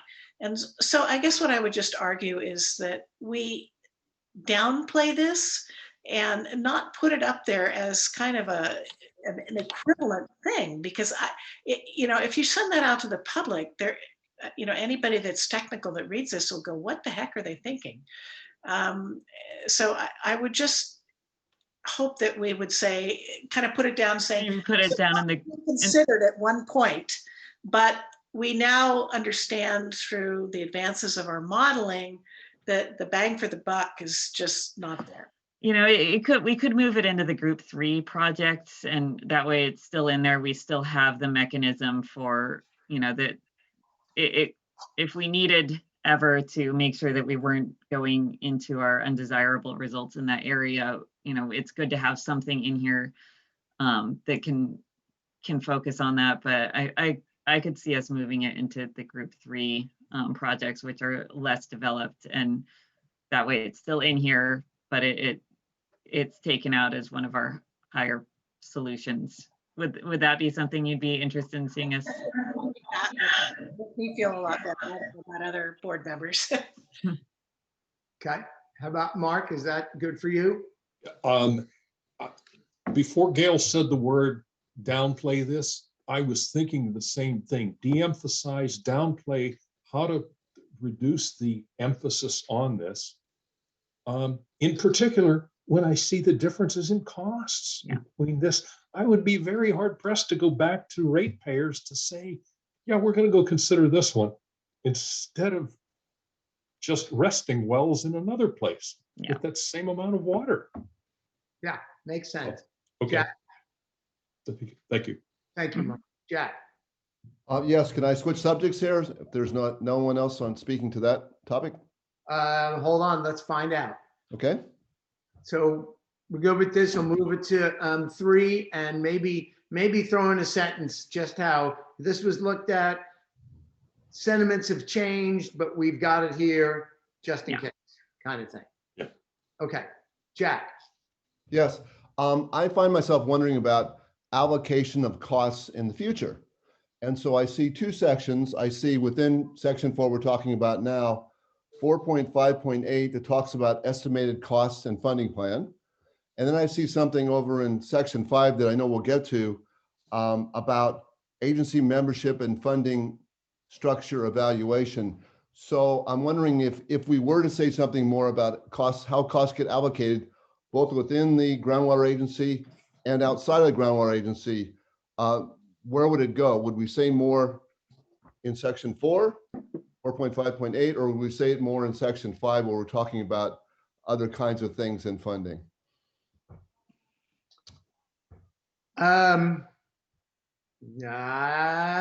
What does somebody think? Pierrette, you're. I could offer something just as a, I guess, context, that we were trying really hard not to rank the projects at this point because it's not comparing apples to apples. Some projects have a lot of evaluation done, some much less, some are just ideas. So the way we grouped them into different buckets was truly already under happening, and then using local water and using water outside of the basin. Those were the big buckets. So by no means are they how they are ordered. They mean that we give any preference to the ones that are at the beginning versus at the end. There's a whole lot more that needs to be evaluated and explored, and most of those projects will not make any sense in the future.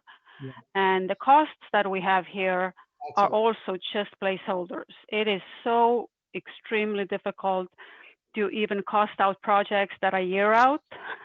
And we do that every year we try to have a 1-year budget that we approve and then a 5-year CIP. And we are so wrong any given time. So I think it's a little premature to decide who is paying and how much it's going to cost, because the answer is it depends. So if we need to add that sentence to reiterate that it's too early, this planning document is not designed to do that, but that would be my take on it, not to get too attached to that or think that whatever we write in here, that's how it's going to happen. Yeah, okay, and I think I'm okay with that, but I certainly understand you and others have been very clear that we don't know what the actual costs are going to be, that these are all estimates. I've heard that all along. I just find myself continuing to wonder as we move along about who's going to pay for what. And I recognize that may be different from project to project, obviously. Okay, I think if we could put something in here just saying what you just said, I'm okay with that. But I do have some more detailed questions when we get to section 5, because it brings up some other topics that affect cost. Jack, if you don't mind, what section was it here? You said there's something in section 4. 4.5.8 on page 4.5. Okay. 4-4. Kind of make sure that I wasn't. Yeah, it speaks to combination of increased operating and outside funding sources in that first paragraph.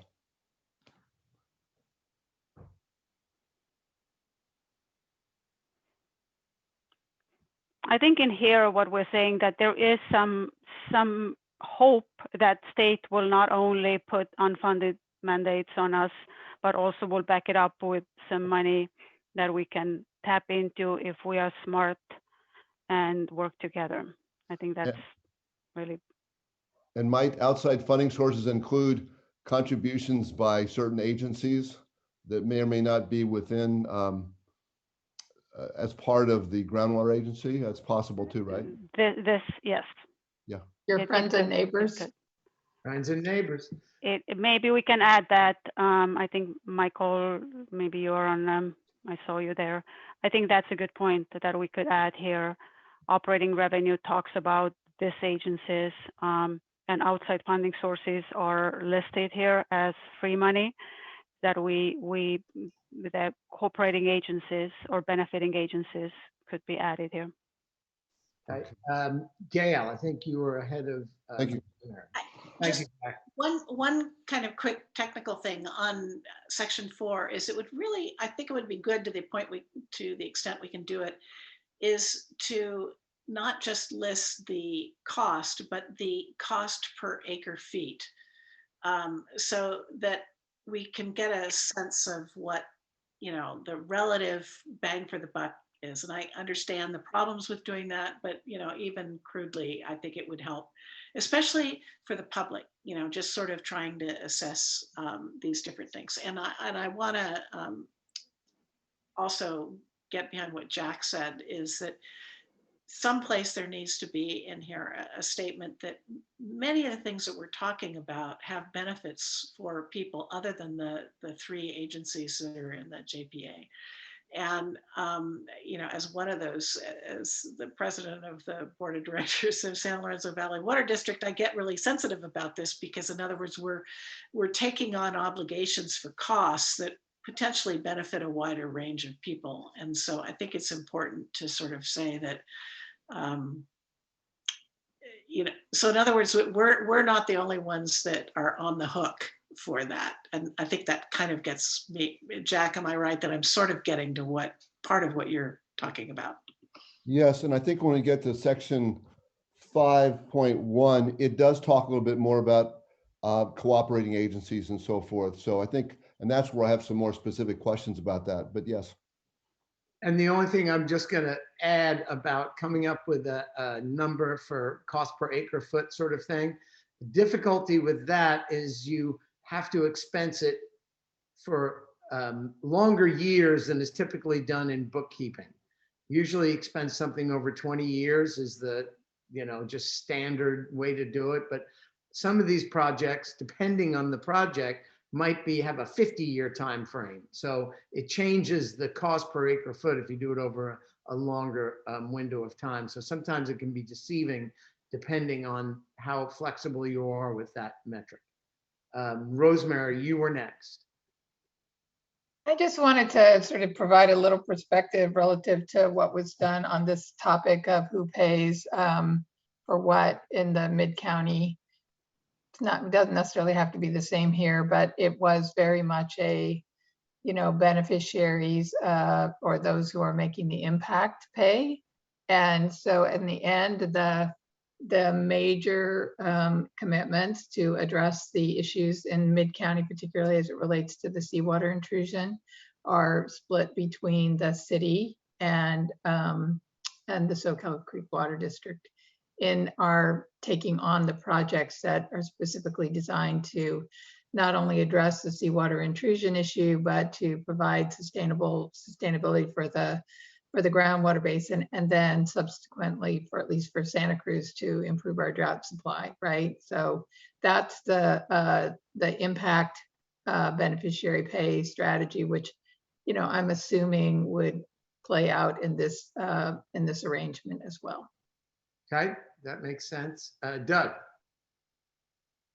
Yeah, and just kind of building on the conversation that's been going on here about cost and benefit allocation. Any language we're going to add, I would suggest instead of being in 458 should be in 4.1, how projects will be accomplished. And that section actually discusses this at sort of a conceptual level and does comprehend the role of non-member agencies. I can't remember the term of art that we're using for that. Cooperating agencies. I mean, they're mentioned frequently in there, both as beneficiaries and as those undertaking those projects. So to the extent we're going to elaborate on how this is going to be done, again, my suggestion would be that it be in 4.1, because then it applies to all the different groupings of projects, not just to group 3. Okay, makes sense. All right, anything else on section 4? Ruth. Yeah, I'm interested in this page 420, the state, and what number is that? It's on 24th page of the document. There's a statement about the modeling and that the modeling for the recent years is wrong. And I thought that was the way you proved a model, was you took it and you ran it back over the recent years to see how well it worked, and then you adjusted this knob and that knob to make it work better. Georgina, do you have Ruth, could you point us again to the page you're referring to? It's the 24th page. It starts on the 23rd page. The page is... Yep. Oh, right, you're there 420 yep. at the state. So go down to the bottom. Okay. Oh, next one, sorry. Okay, no, that's good. Okay, 419 and 420, got it. Oh, earlier then? Yeah. Okay.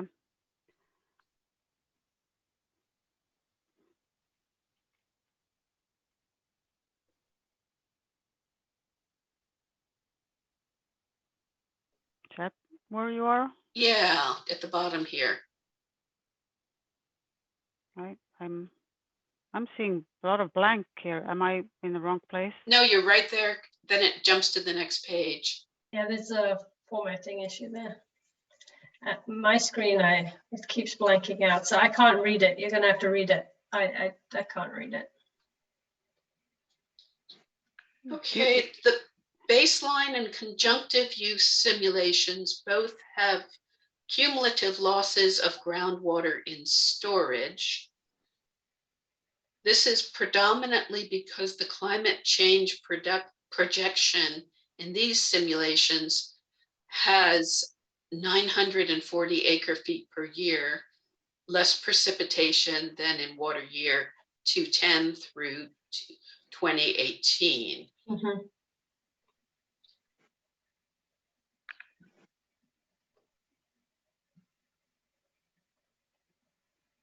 And So I think that's Georgina question to you. Oh, no, but Possibly. where was the thing saying that it was,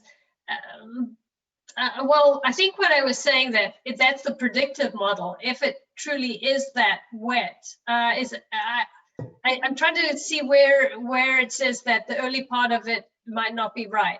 Well, it's talking about 2010 through 2018. So those are years that are already passed. Yeah, it was a simulate. I noticed the same thing, Ruth. It was a simulation of the historic record, which was off by 20 or 30 feet, I think, in terms of estimating where the, I think it was Lompico was. Was it that monitoring well 15? I don't know which one it was. Yeah, well, I can't see anything on the screen, unfortunately. Well, it was on the hydrograph. It was obvious that the hydrograph showed the data and then the model zooming up with higher groundwater levels than was found in the. If it's in the Butano, we don't have good control. It's not in the Butano because I've basically Lompico, yeah, eliminated anything in the Butano because we've got so little data that if you're wrong on that, it's not your fault. But this was on the Lompico. And I had the same comment as Ruth, that I was sort of surprised it could be that bad in simulating the last few years and trying to understand what that meant for the quality of the models. Yeah, unfortunately I can't see which one you're talking about. I'm going to take a note of it though here. And did you wrote about it too, Ruth, didn't you, in your comments? I put a note, but I haven't submitted this part yet.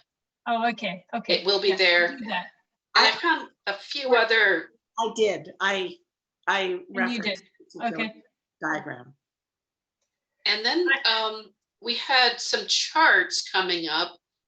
And we're talking about the cost for both SLV and Scotts Valley additional water use efficiency. And we're looking at $4 million, which seems like an awful lot of free hose and faucets, hose and sprayers. I saw that too, and I'm thinking it might have a big portion of that is the AMI that San Lorenzo is undertaking. Ah, okay. Yes. Yeah, it assumed that I think, Michael is on, but I'm not sure if he can actually speak. Michael from WSC, because I have someone else online who is just a visitor, correct? Who cannot. I moved Michael to the panelist. Oh, okay, Michael, would you mind presenting your assumptions there? Yep. Hello. Sorry, I had to kick on over to the this portion of it.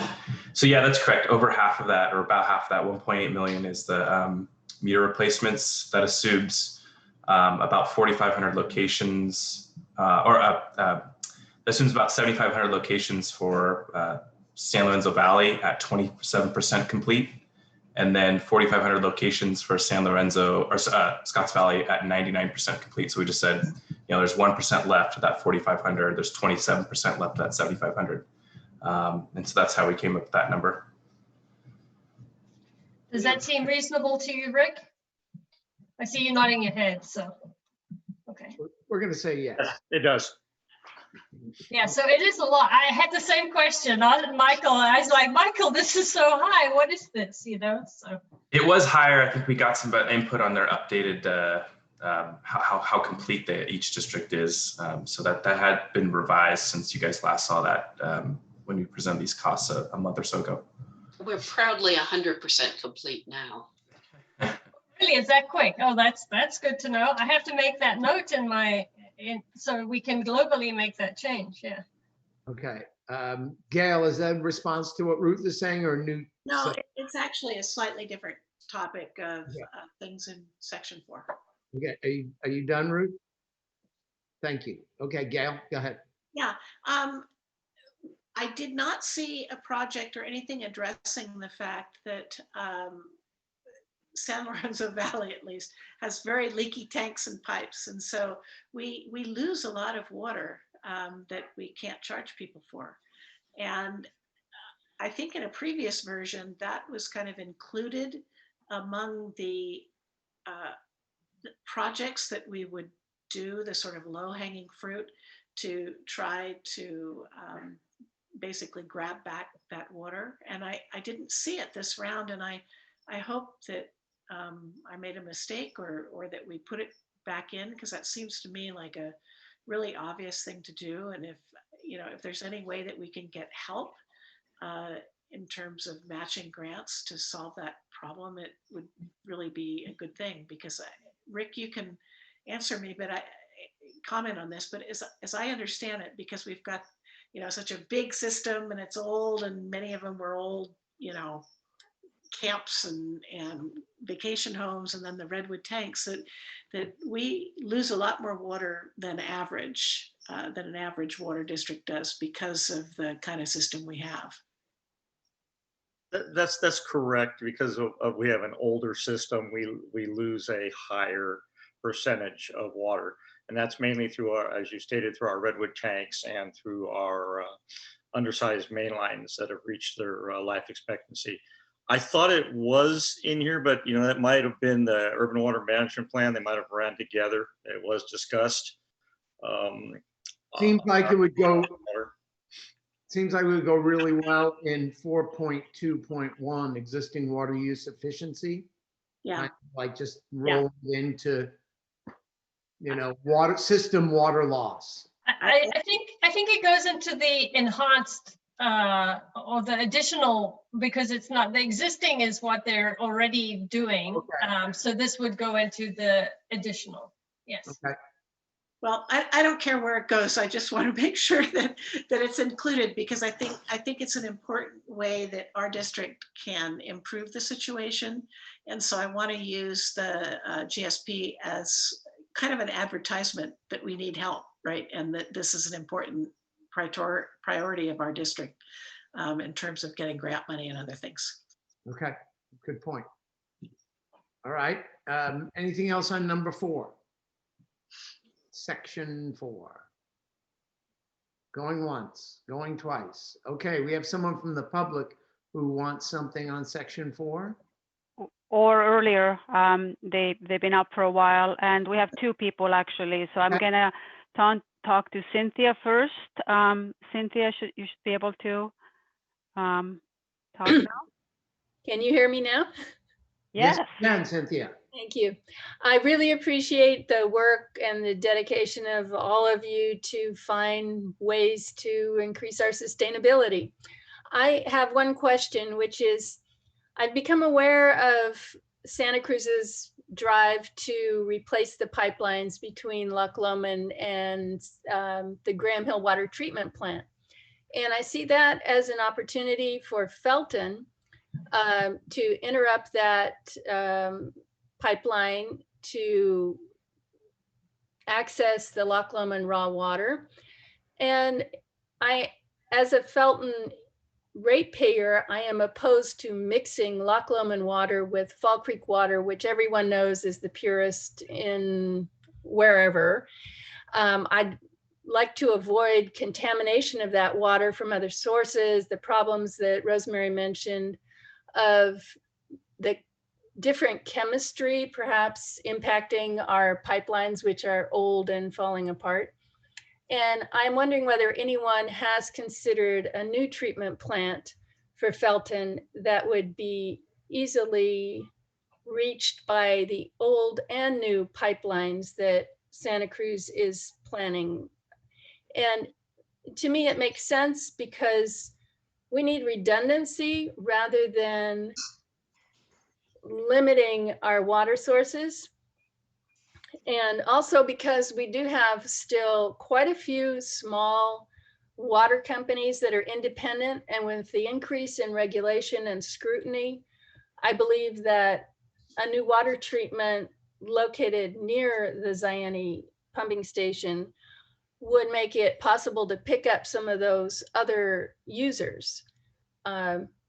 So I just would like to know whether anyone has considered the cost or the feasibility of that. I mean, some of these projects are huge. The pipeline replacement is huge, but it's necessary because of the losses to leakage through that pipeline. So, and its vulnerability. So I'd appreciate your consideration of that possibility.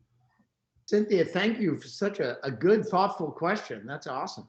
You should come to all these meetings. I think she has been most of those meetings. Okay, right. Well, see, I can't Yeah. see you, so I probably would recognize you. Yeah.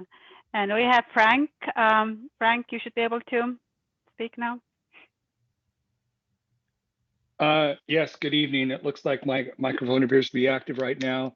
I am a regular at these meetings, and I do appreciate all the work that goes into the studies and the updates here.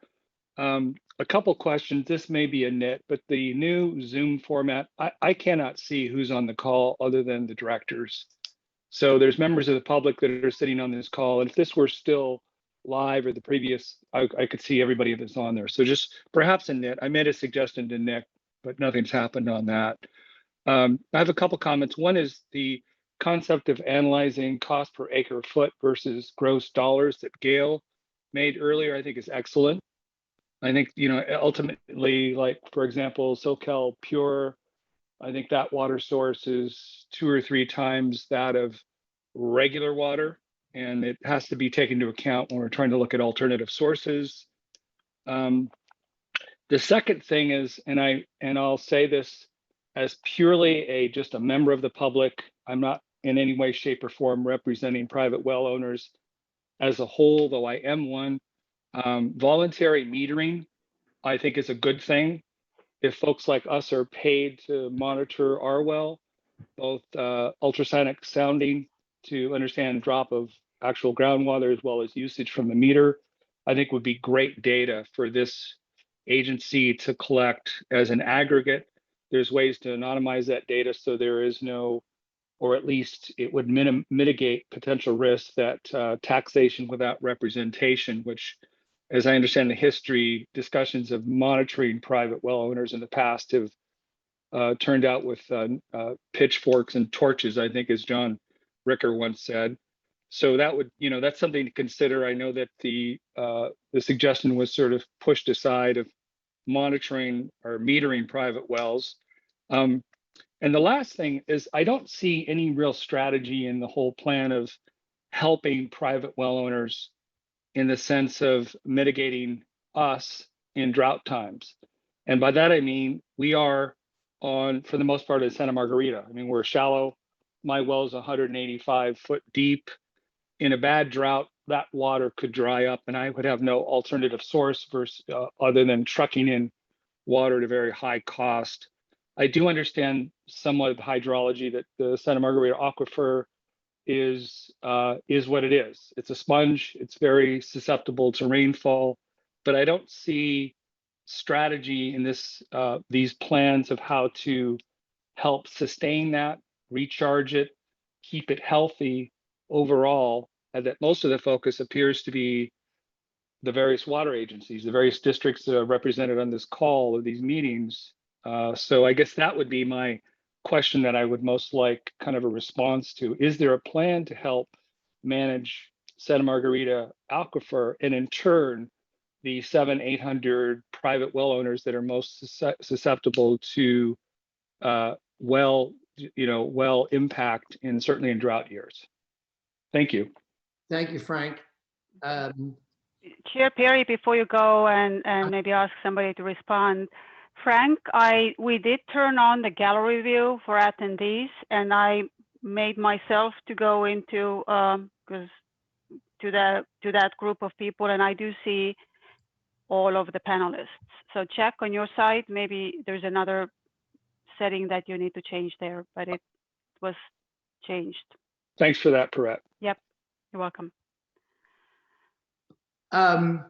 Anyone want to respond to Frank? I have an idea of what could be said, but someone could probably say it better. I mean, that is something we've talked about, is that, there isn't a management action directly for private well owners. Some of the management actions, as Jeff has pointed out in the past, will have a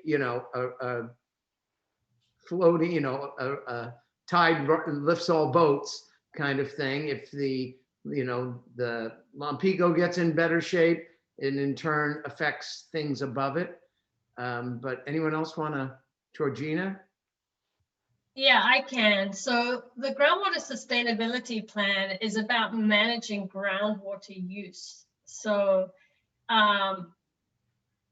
there are elements we have to take into account climate, but it's more about we cannot pump groundwater unsustainably. And that's really the crux of the whole thing.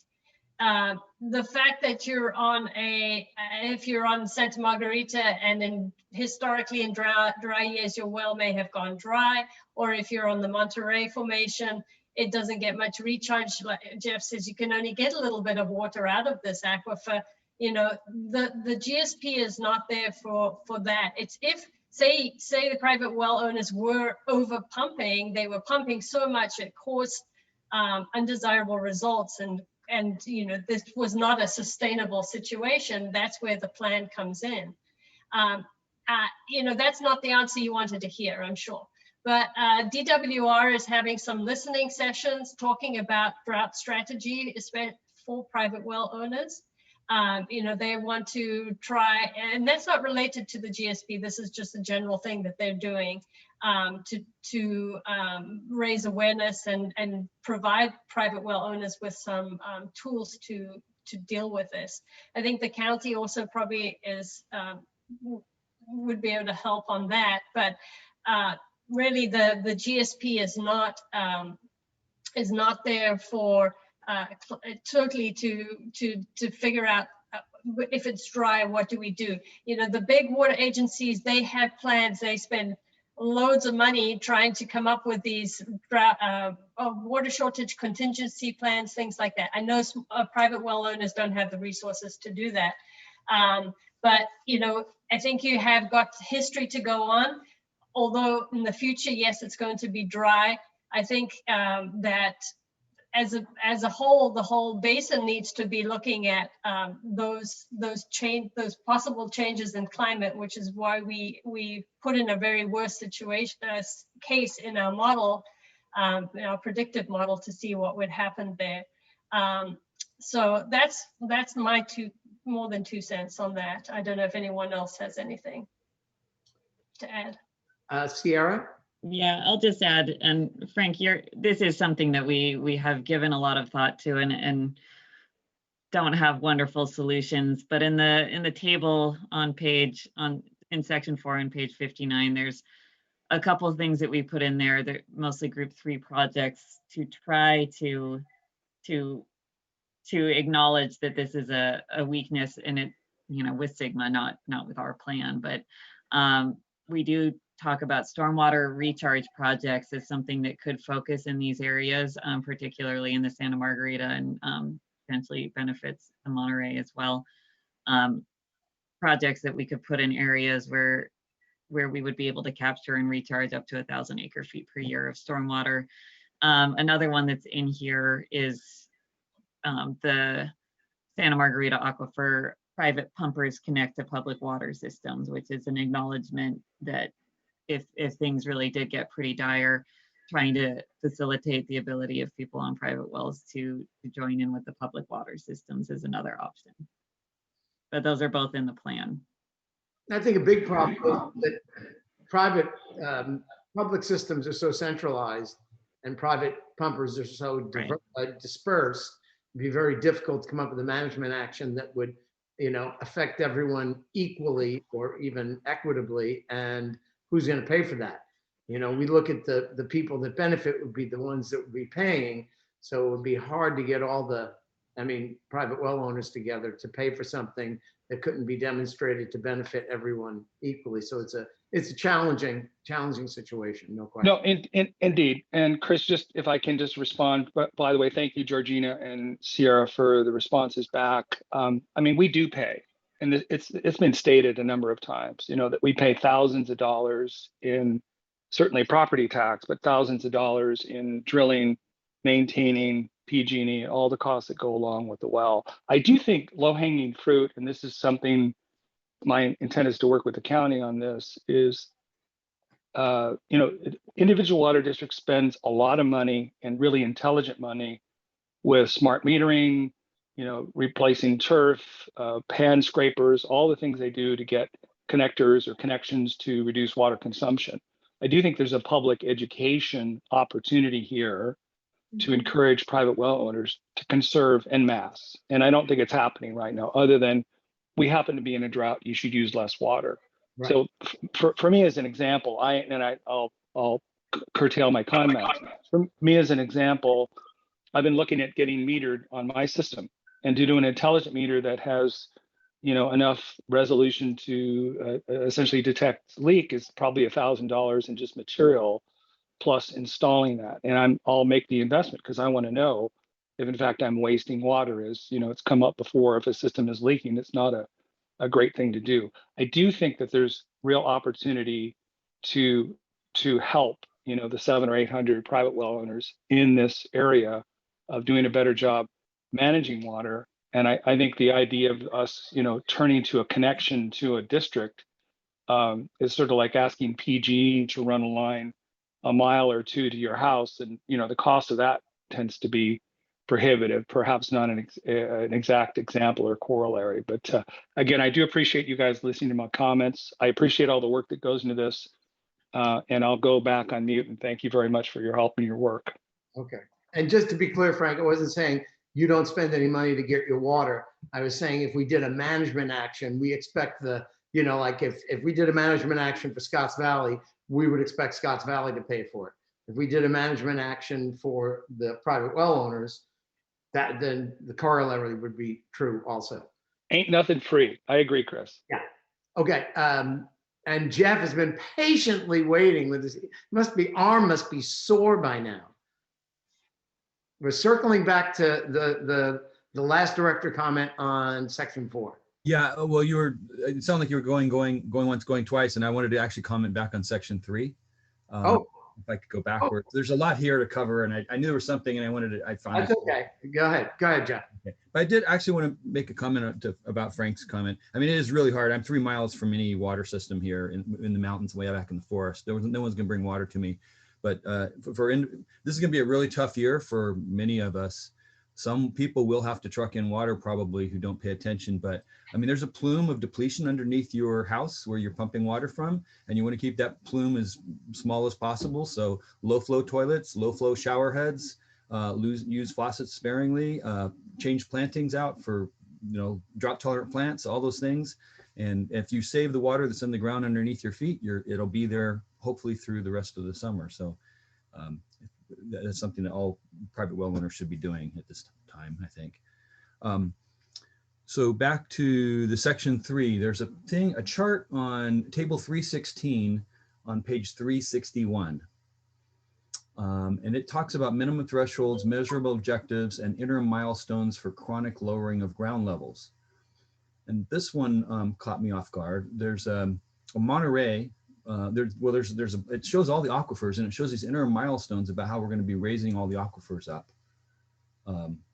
These are the objectives. And for instance, one of them is on the Monterey in particular. No one's drawing from the Monterey except for independent well owners. There's no. Pull up that figure so we can all understand what Jeff is talking about. 361, did you say? Table 361 is the page. I see it.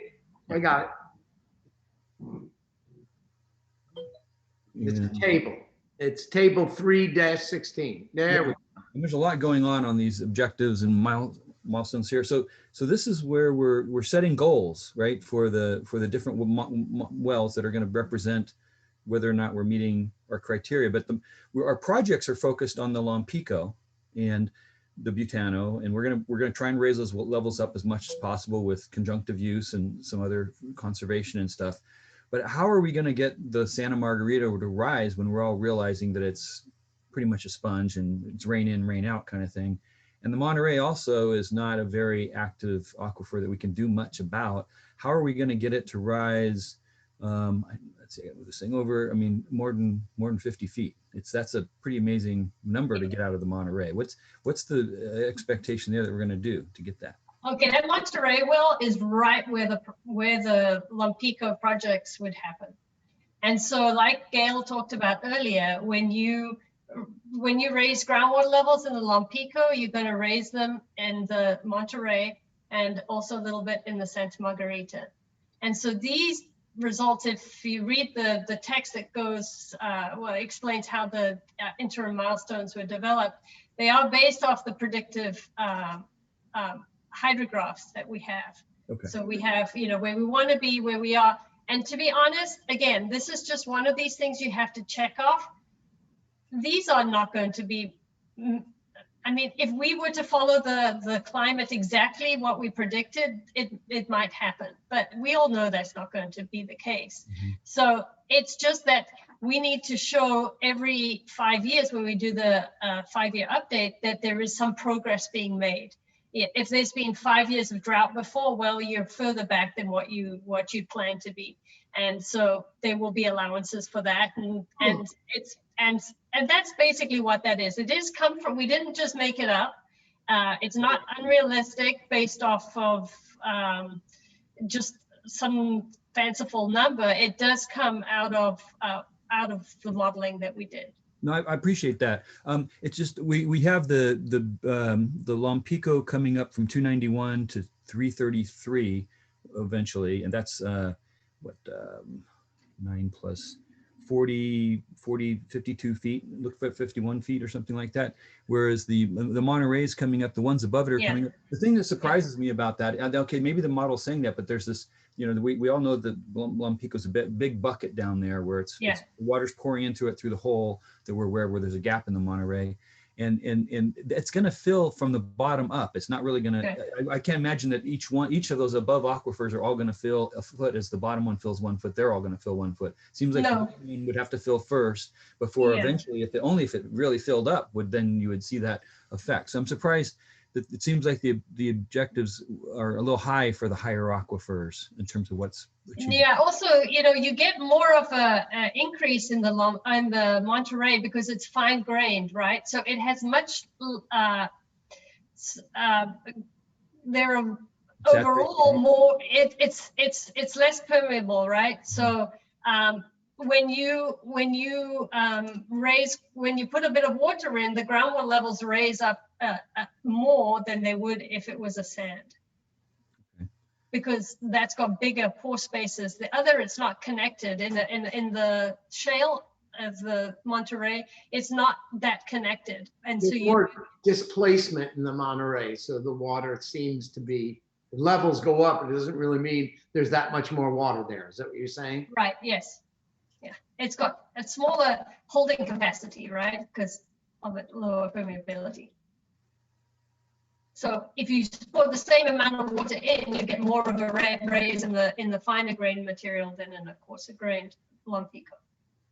Okay. Oh, I suppose this is beside, this isn't over the, it's not right over the top of the Lompico hole because there's no Monterey there. If it's off to the side, there's probably a gradient, a aquifer gradient going down to the, I see the elevations are not too far away, 50 feet away or something. So there may be a gradient of water, and you're raising the lower end of the gradient, then maybe the upper end of the gradient rises. So I guess that's how it's happening. Okay. Okay, thank you. All right, we're returning. We're going back to the present. We're going to go now to section number 5. We're going to do this. We're going to be done by 8:30. Okay, this is the sustainability implement. This is the budget basically, and trying to think or trying to come up with something that the state will look at and say, well, they can probably do this with that amount of money. Not a budget we're committing. Okay, I'm gonna. But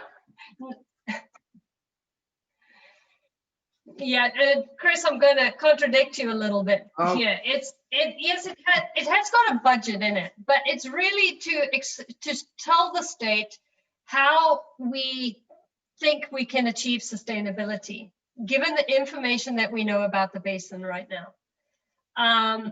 And I have complained to them, and I'm not sure if they're on the call here, but they know that it's very expensive, these GSPs, to write them, to, the annual reporting and all the other things that have to go on. They are very expensive. And sometimes I don't know if they realize that, especially for a place like Santa Margarita Basin. And so this is where we put everything out there and say, this is what, these are all the bells and whistles that we could put out on this. And this is the cost to implement that. There are some things that are definitely required, like the annual reporting. It's a requirement where you have to do that. Certain things. And when I say bells and whistles, I don't mean like, I have to be careful because, the wells that we're putting in, those are not bells and whistles. Those we feel we need to do those, but this is absolutely everything. We could have left some of this out, right? And not identified it as a data gap. And and I think ultimately how it's going to turn out is that we will be monitoring. We will see how things are going. When we do this kind of in this area, what is the reaction? So in the 5 years that we have put together for this plan implementation, we only focused on 5 years. Some people try to put in all 20 years, but that's really impossible. How can you tell what your implementation is going to look like, in 10, 15, 20 years down the line? So we just focused here on 5 years, and we are only your agencies are only going to be able to do what you can with the funds that you have, whatever funding that you're able to get from outside sources and from within. There is only so much you can do. Having this in the plan implementation does not tie you down to doing it. If something happens and it's totally not possible to achieve that you have to justify why you haven't been able to do it, but it's not tying you down to those things. So I just want to make that clear at this point, that because I've heard comments tonight that it is tying us down to it, but it isn't. If we are not able to raise those funds, we can't. If I often think, well, the state wants us to do these pretty hardcore plans here, but we need funding, and they have been good funding so far, and hopefully that continues, because there's many agencies that can't do this on their own. Okay, I'll leave it with that. Yeah, I guess that's what I was awkwardly trying to say, is that this isn't a budget in the sense that this is a commitment, but this is what it could cost to do it. But Gail, why don't you take it from here? Well, I understand that, but I guess my concern is that you set up expectations that you may not be able to meet. Also, relevant to both section 4 and 5, I noticed that there was a tendency to define things as data gaps. As soon as you define something as a data gap, that is a deficiency that you have to fix.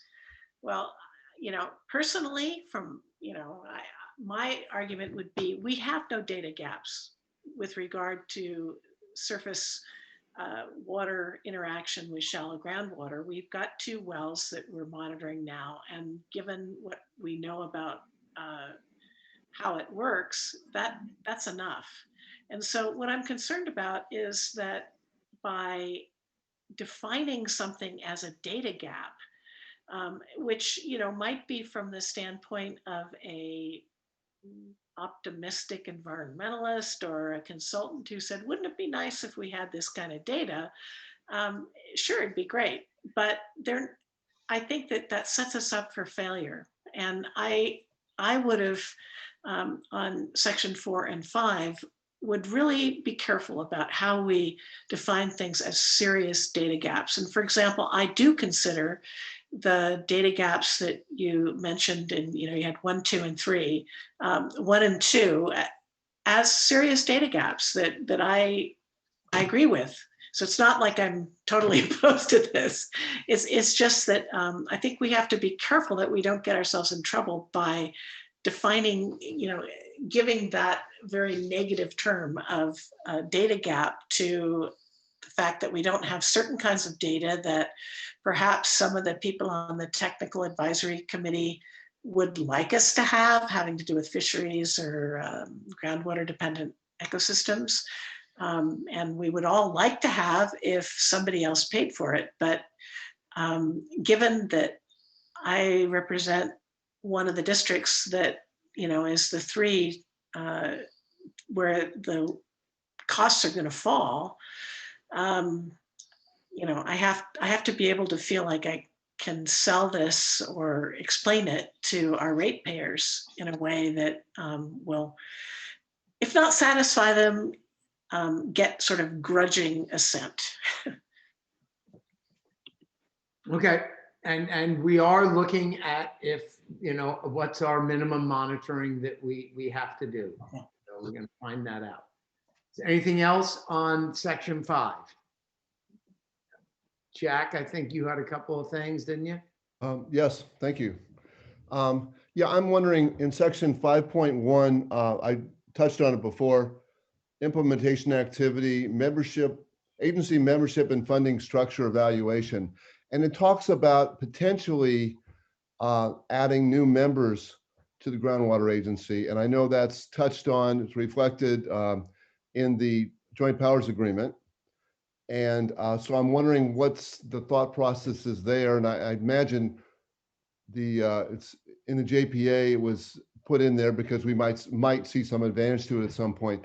But I noticed a couple things about what it says in the JPA agreement. It says, as an example about cost sharing, it says that if a new member joins the groundwater agency, that they're required to pay their share to the extent they benefited of past costs that the groundwater agency has incurred.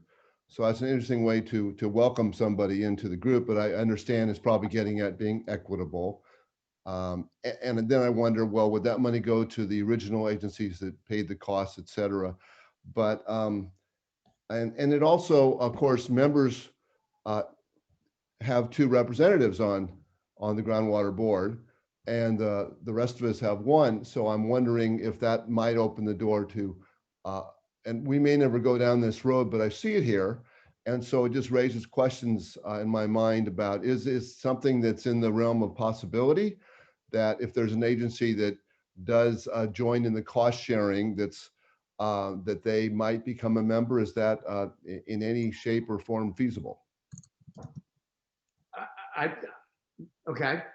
That's my I question. do that, but I would say it's a possibility, and we'd have to deal with the feasibility when that arose. Okay, nothing particular in mind right now, then it sounds like.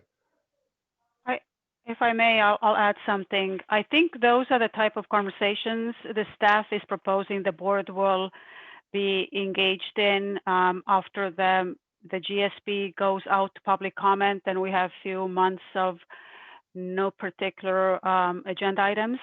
That those could be the types of discussions that we're having. If we wanted to add a member, how we would envision that impacts or changes the board makeup. And if, because the article you're referring to, Jack, it does say incurred costs that the board of directors determines have resulted. So I think there's a little bit of wiggle room of not necessarily go back and divvy it up, but a little bit more flexibility in how the already costs that have incurred get passed on or don't get passed on. Mm-hmm. Okay. Okay. Eden, Well, thank you. Eden, you were next. Yeah, so I was going to ask about a couple sections in there. The first is 5.6.1, improve unmetered groundwater extraction estimates. It's the last paragraph of that section on page 11. And it finishes up with, this may require de minimis pumpers to voluntarily install meters for the duration of the study. I assume what we discussed earlier tonight strikes that. The second part is 5.5, implementation activity. Implement groundwater extraction metering for non-de minimis extractors. That first paragraph finishes up with private pumpers who extract less than 2 acre-feet, including individual water systems serving fewer than 5 connections, will not be required to meter their wells. Am I to understand that's the sum total of the private well owner protections that have made it in here after our last meeting and we discussed it a little bit?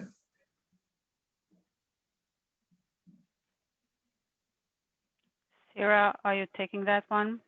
I added that sentence. I thought that that's what we discussed for this section. When we had the conversation, we said that in section 5.5, you had specifically requested that we added a sentence there so that people didn't need to read through the entire GSP to find that they were not subject to this. So it's not the only time that private pumper protections and their what de minimis means is mentioned in the GSP. But the conversation that we had about specifically adding this sentence, I thought that that would be sufficient to make sure that someone reading it would clearly understand whether or not this non-de minimis extractor metering would apply to them or not. We can go all back. I mean, it's something, you know, it's more than nothing. It's pretty watered down and it's only in this one spot. I mean, I guess we've only reviewed section 2, 3, 4, and 5, but this is all in my word searching and pretty detailed reading of these things that I've found that gives me any hope that I might be able to say to my constituency that I've been advocating on their behalf.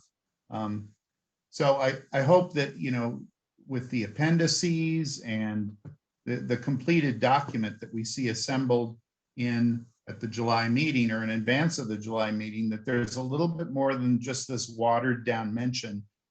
You know, we should not only define de minimis, but go a step further, do like Mid-County did, and have an appendix where we talk about this Roth-Tellis analysis and the cost-benefit analysis, all the things that lead us to a logical conclusion that support that de minimis users are not going to be metered, that re-emphasize and just restate clearly that not only are we not metered because it's the law, it's in the Sustainable Groundwater Act, but because we've reached that conclusion in our discussions, You know, those sorts of things are what private well owners are going to want to see in there to stand down and not hyperventilate about this thing, and gray areas and vagaries.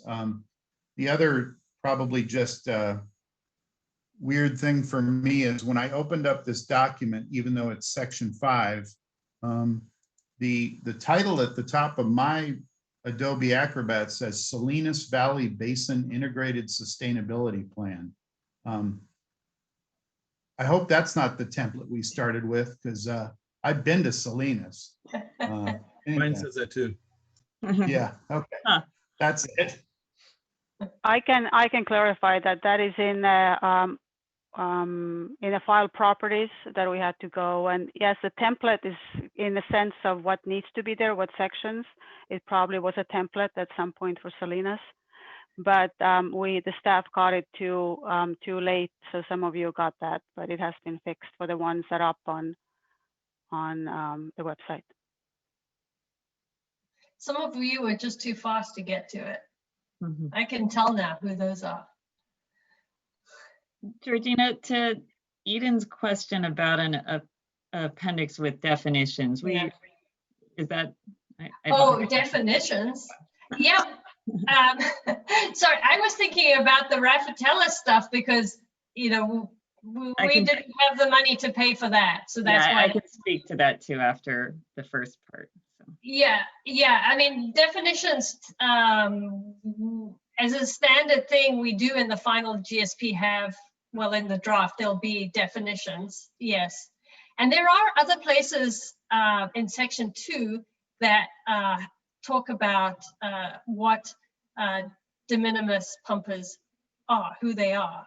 So that definitely is right up front when we talk about all the beneficial users.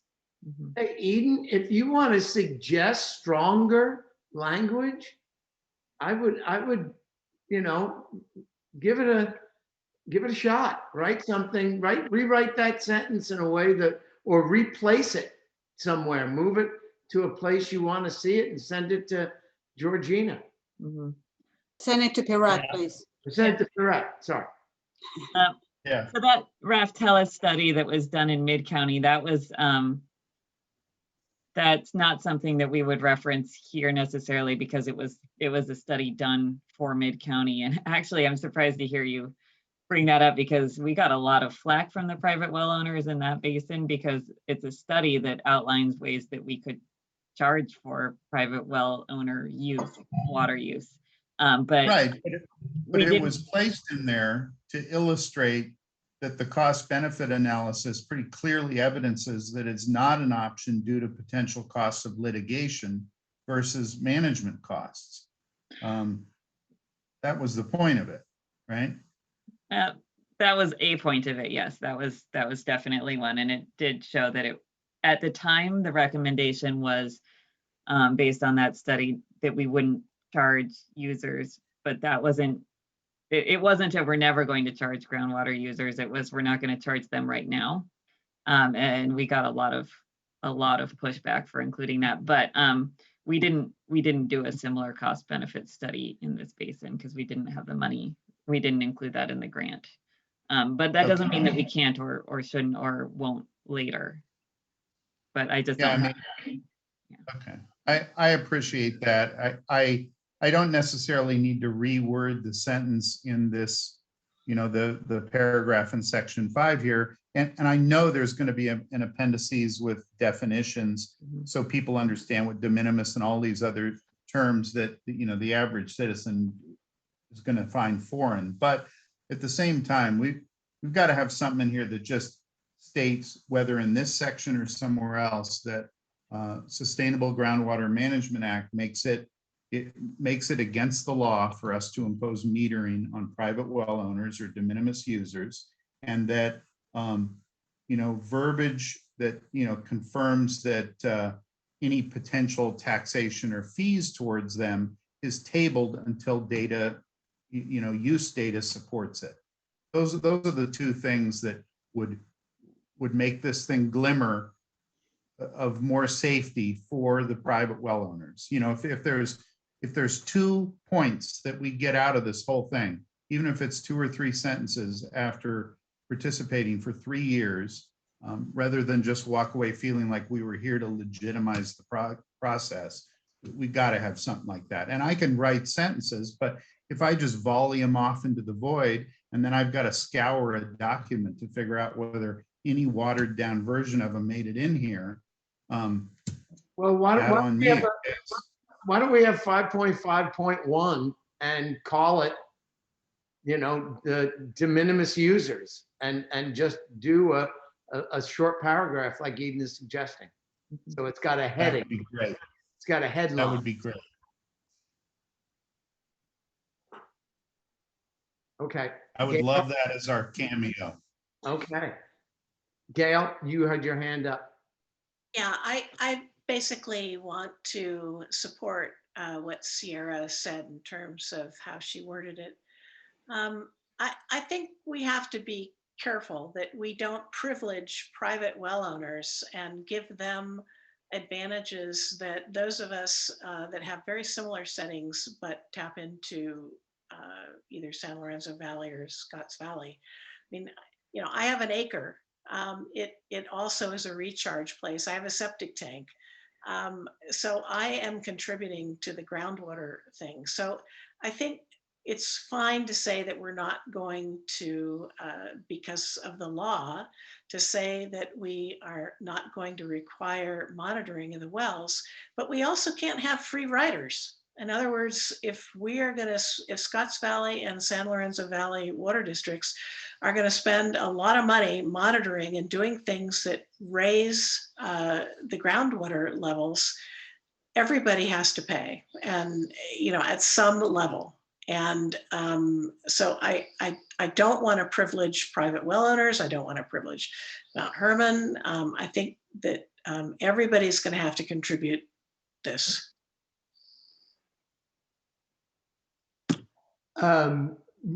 Ruth was next. Rick as a staff guy is after that. And Eden is clearly going to respond to Gail, but Ruth, why don't you?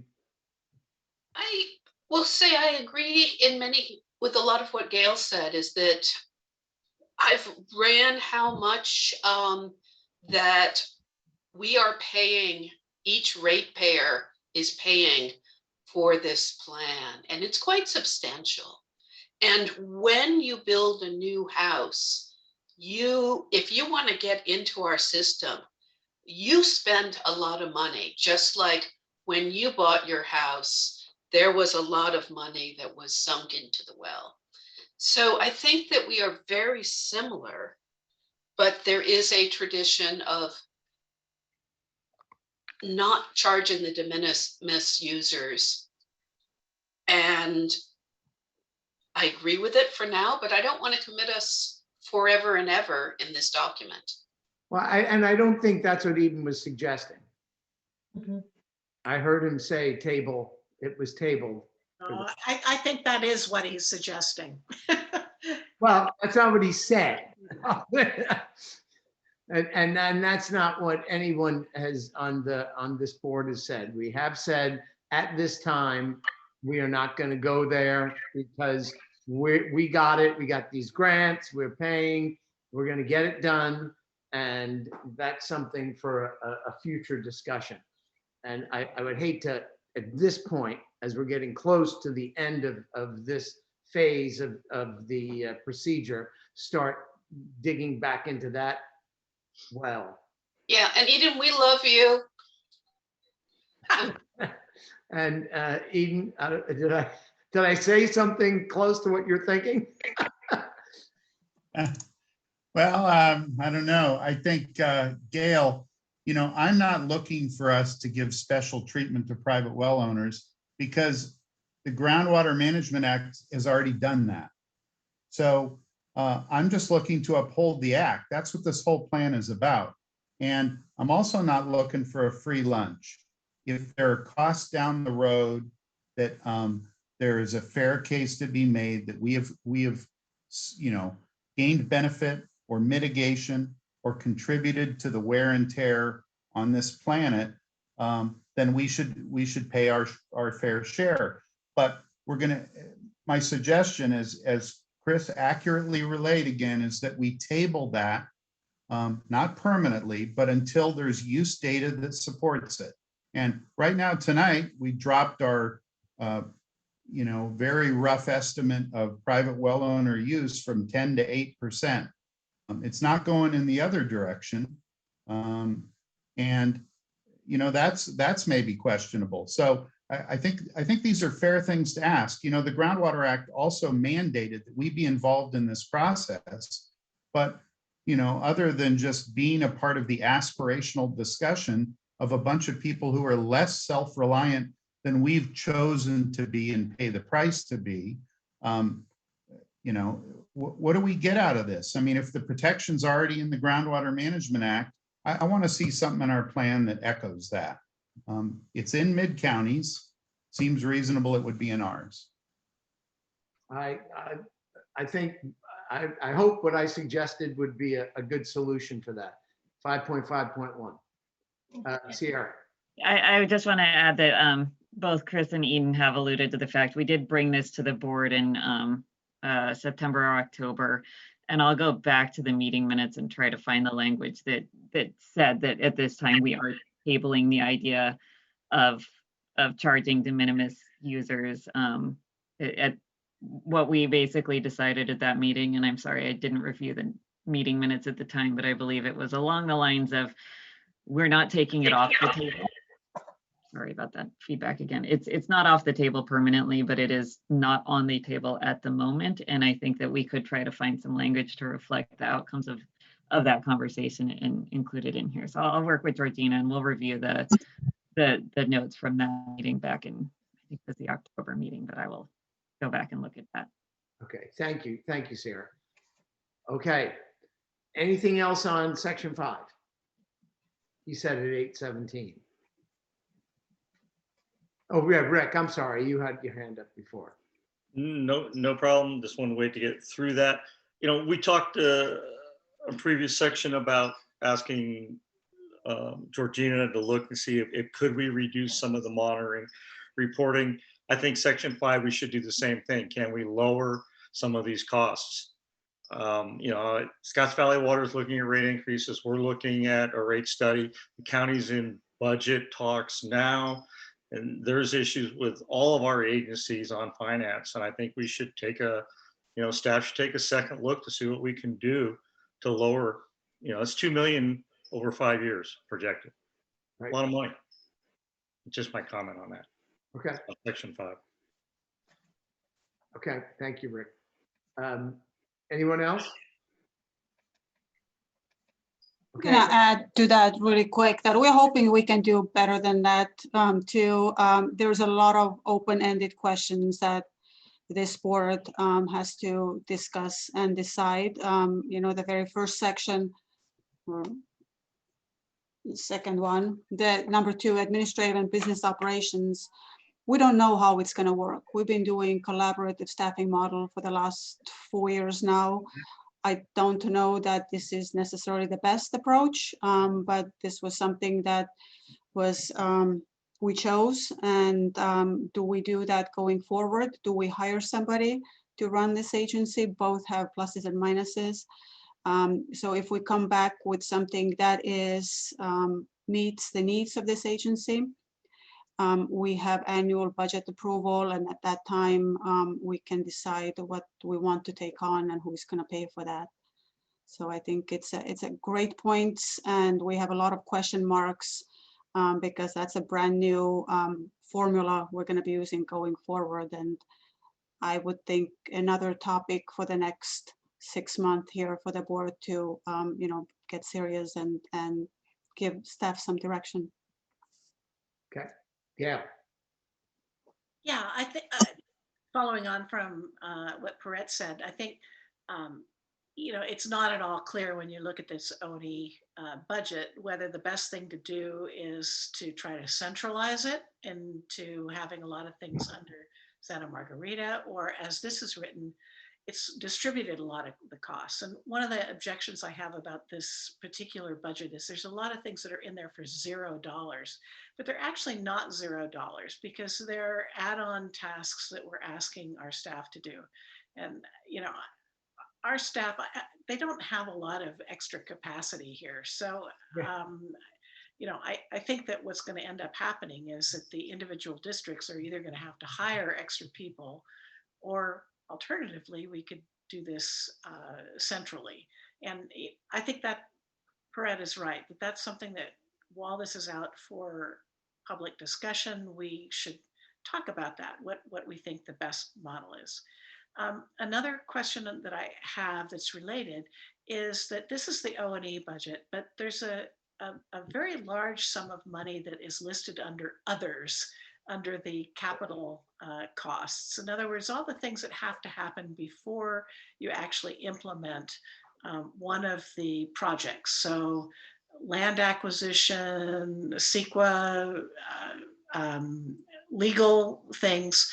And it's not at all clear to me to what extent those are costs that we have to bear upfront, and who pays for those, because those are actually pretty large numbers.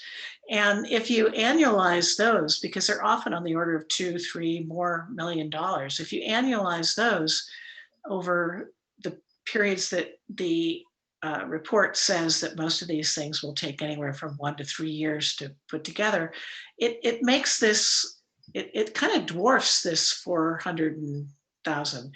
And so, and then once you start doing that, I mean, the 400 some odd is scary, but once you start adding those on, it gets seriously scary.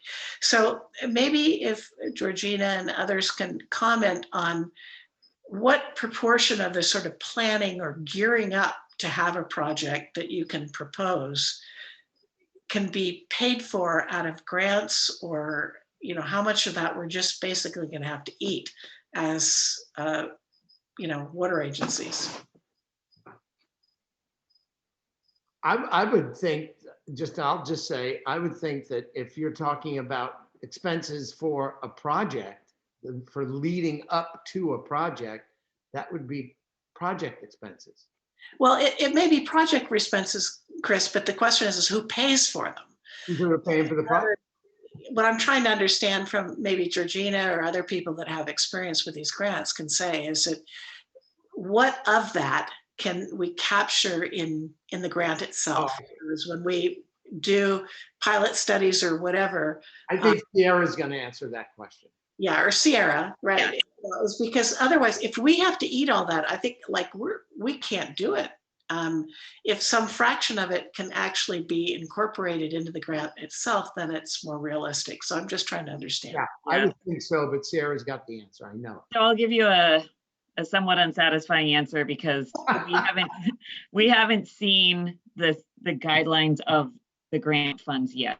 So the way this usually works with the state is they'll, in their infinite wisdom, go into wherever their black box is, and they'll come up with their draft, what would be their draft guidelines or draft proposal solicitation process. Or once it's in draft, it gets released to the public, and we get to comment on that, and we usually do.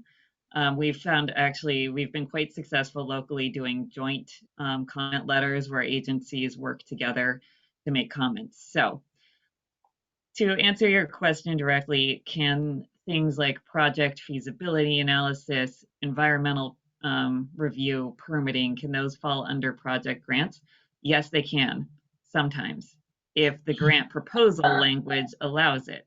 So what we found so far with the money that DWR has released for groundwater is that it is pretty flexible, and you can use it for background studies. You can use it for this feasibility analysis. You can use it for the environmental review. If they start sending out draft project solicitation packages, it's PSP, and they don't include that. If they want what's called shovel-ready projects, that's where we would really need to band together and make comments, because there has been a push at the state level to promote more of these quote unquote shovel ready, that's the language they use, projects because they like to see their money getting spent implementing things. With that puts places like ours where we don't have a lot of this money sitting around to do all of these studies in our free time at a real disadvantage. And, you know, I would argue from a lot of work I've been doing grant applications for 15 years, and the Central Coast has often been disadvantaged because the state will prioritize the Central Valley in Southern California already. And even if it's not explicitly, sometimes it is explicitly focusing on those areas or the Bay Delta.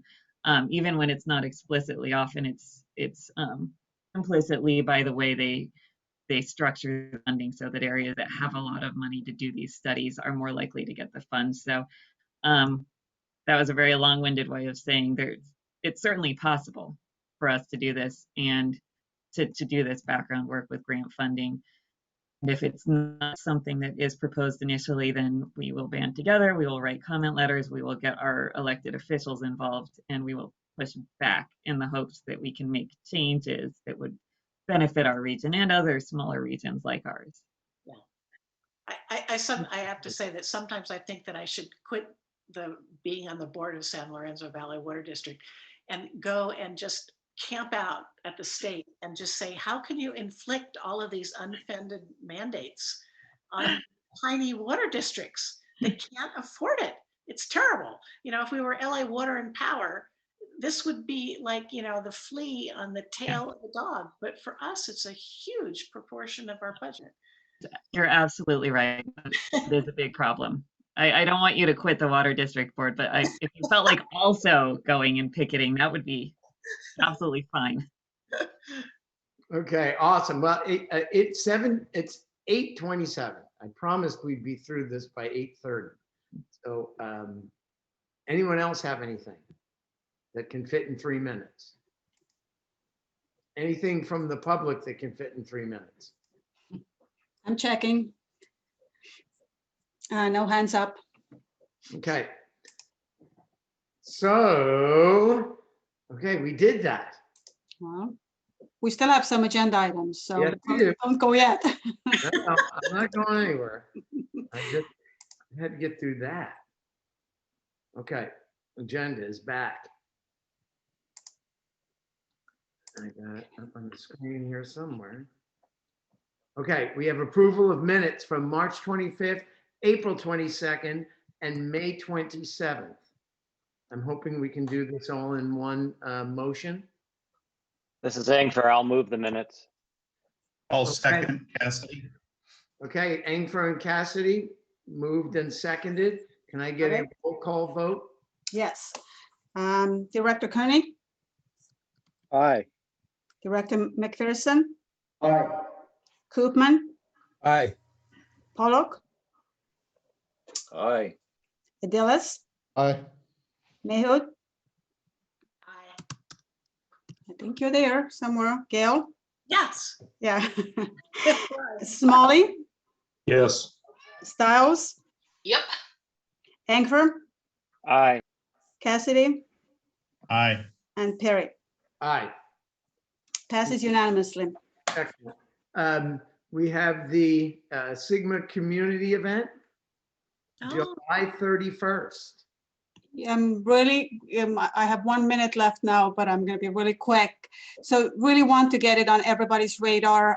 You received an email from Kelly Krotkov, who was just checking how many people are around. We really want this to be mainly for public, to do another round of education and awareness building around the GSP, because at that time it is out for public comment. We are also hoping to make it not too dry and not too academic and scientific, but truly about the common resource that we're sharing here in this basin. So it's going to be somewhere outdoors, most likely Sky Park.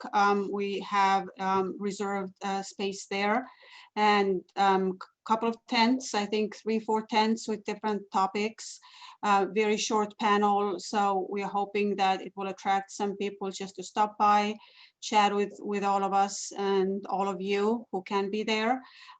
So just stay tuned, spread the word. Never Maxfield is going to be promoting it heavily here, getting that date and that event on everybody's calendars. And that's all I have, unless people have questions.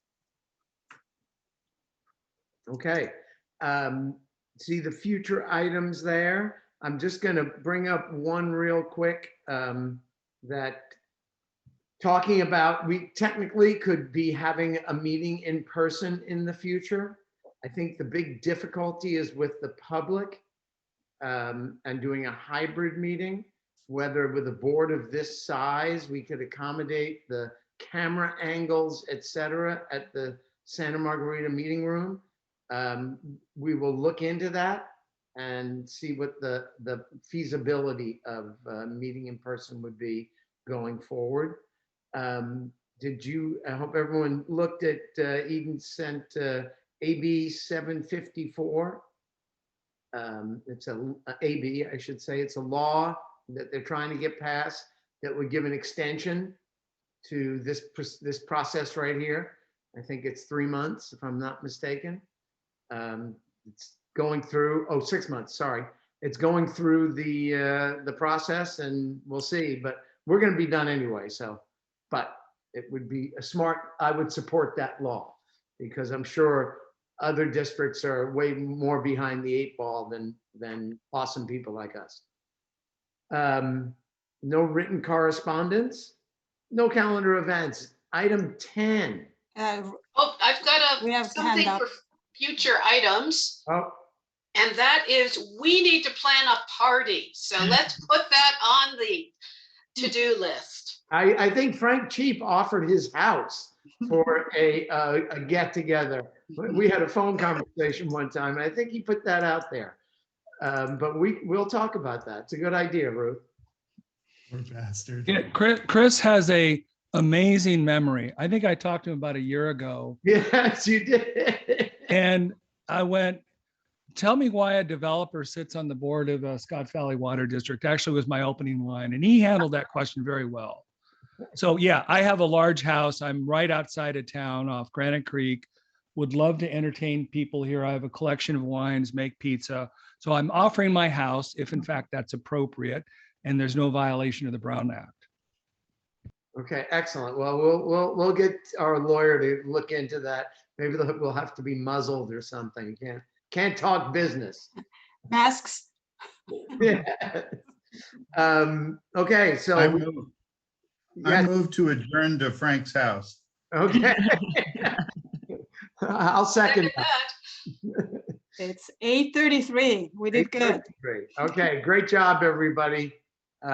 Thank you. Thank you for putting up, and we'll see you all next time. Thanks for all the staff too, who are working so hard on this. I really appreciate you all. Thank you, Ruth. That's a good thing to say. Yes, I do too. All right, take care, everybody. Good evening. Bye-bye. Bye. Bye.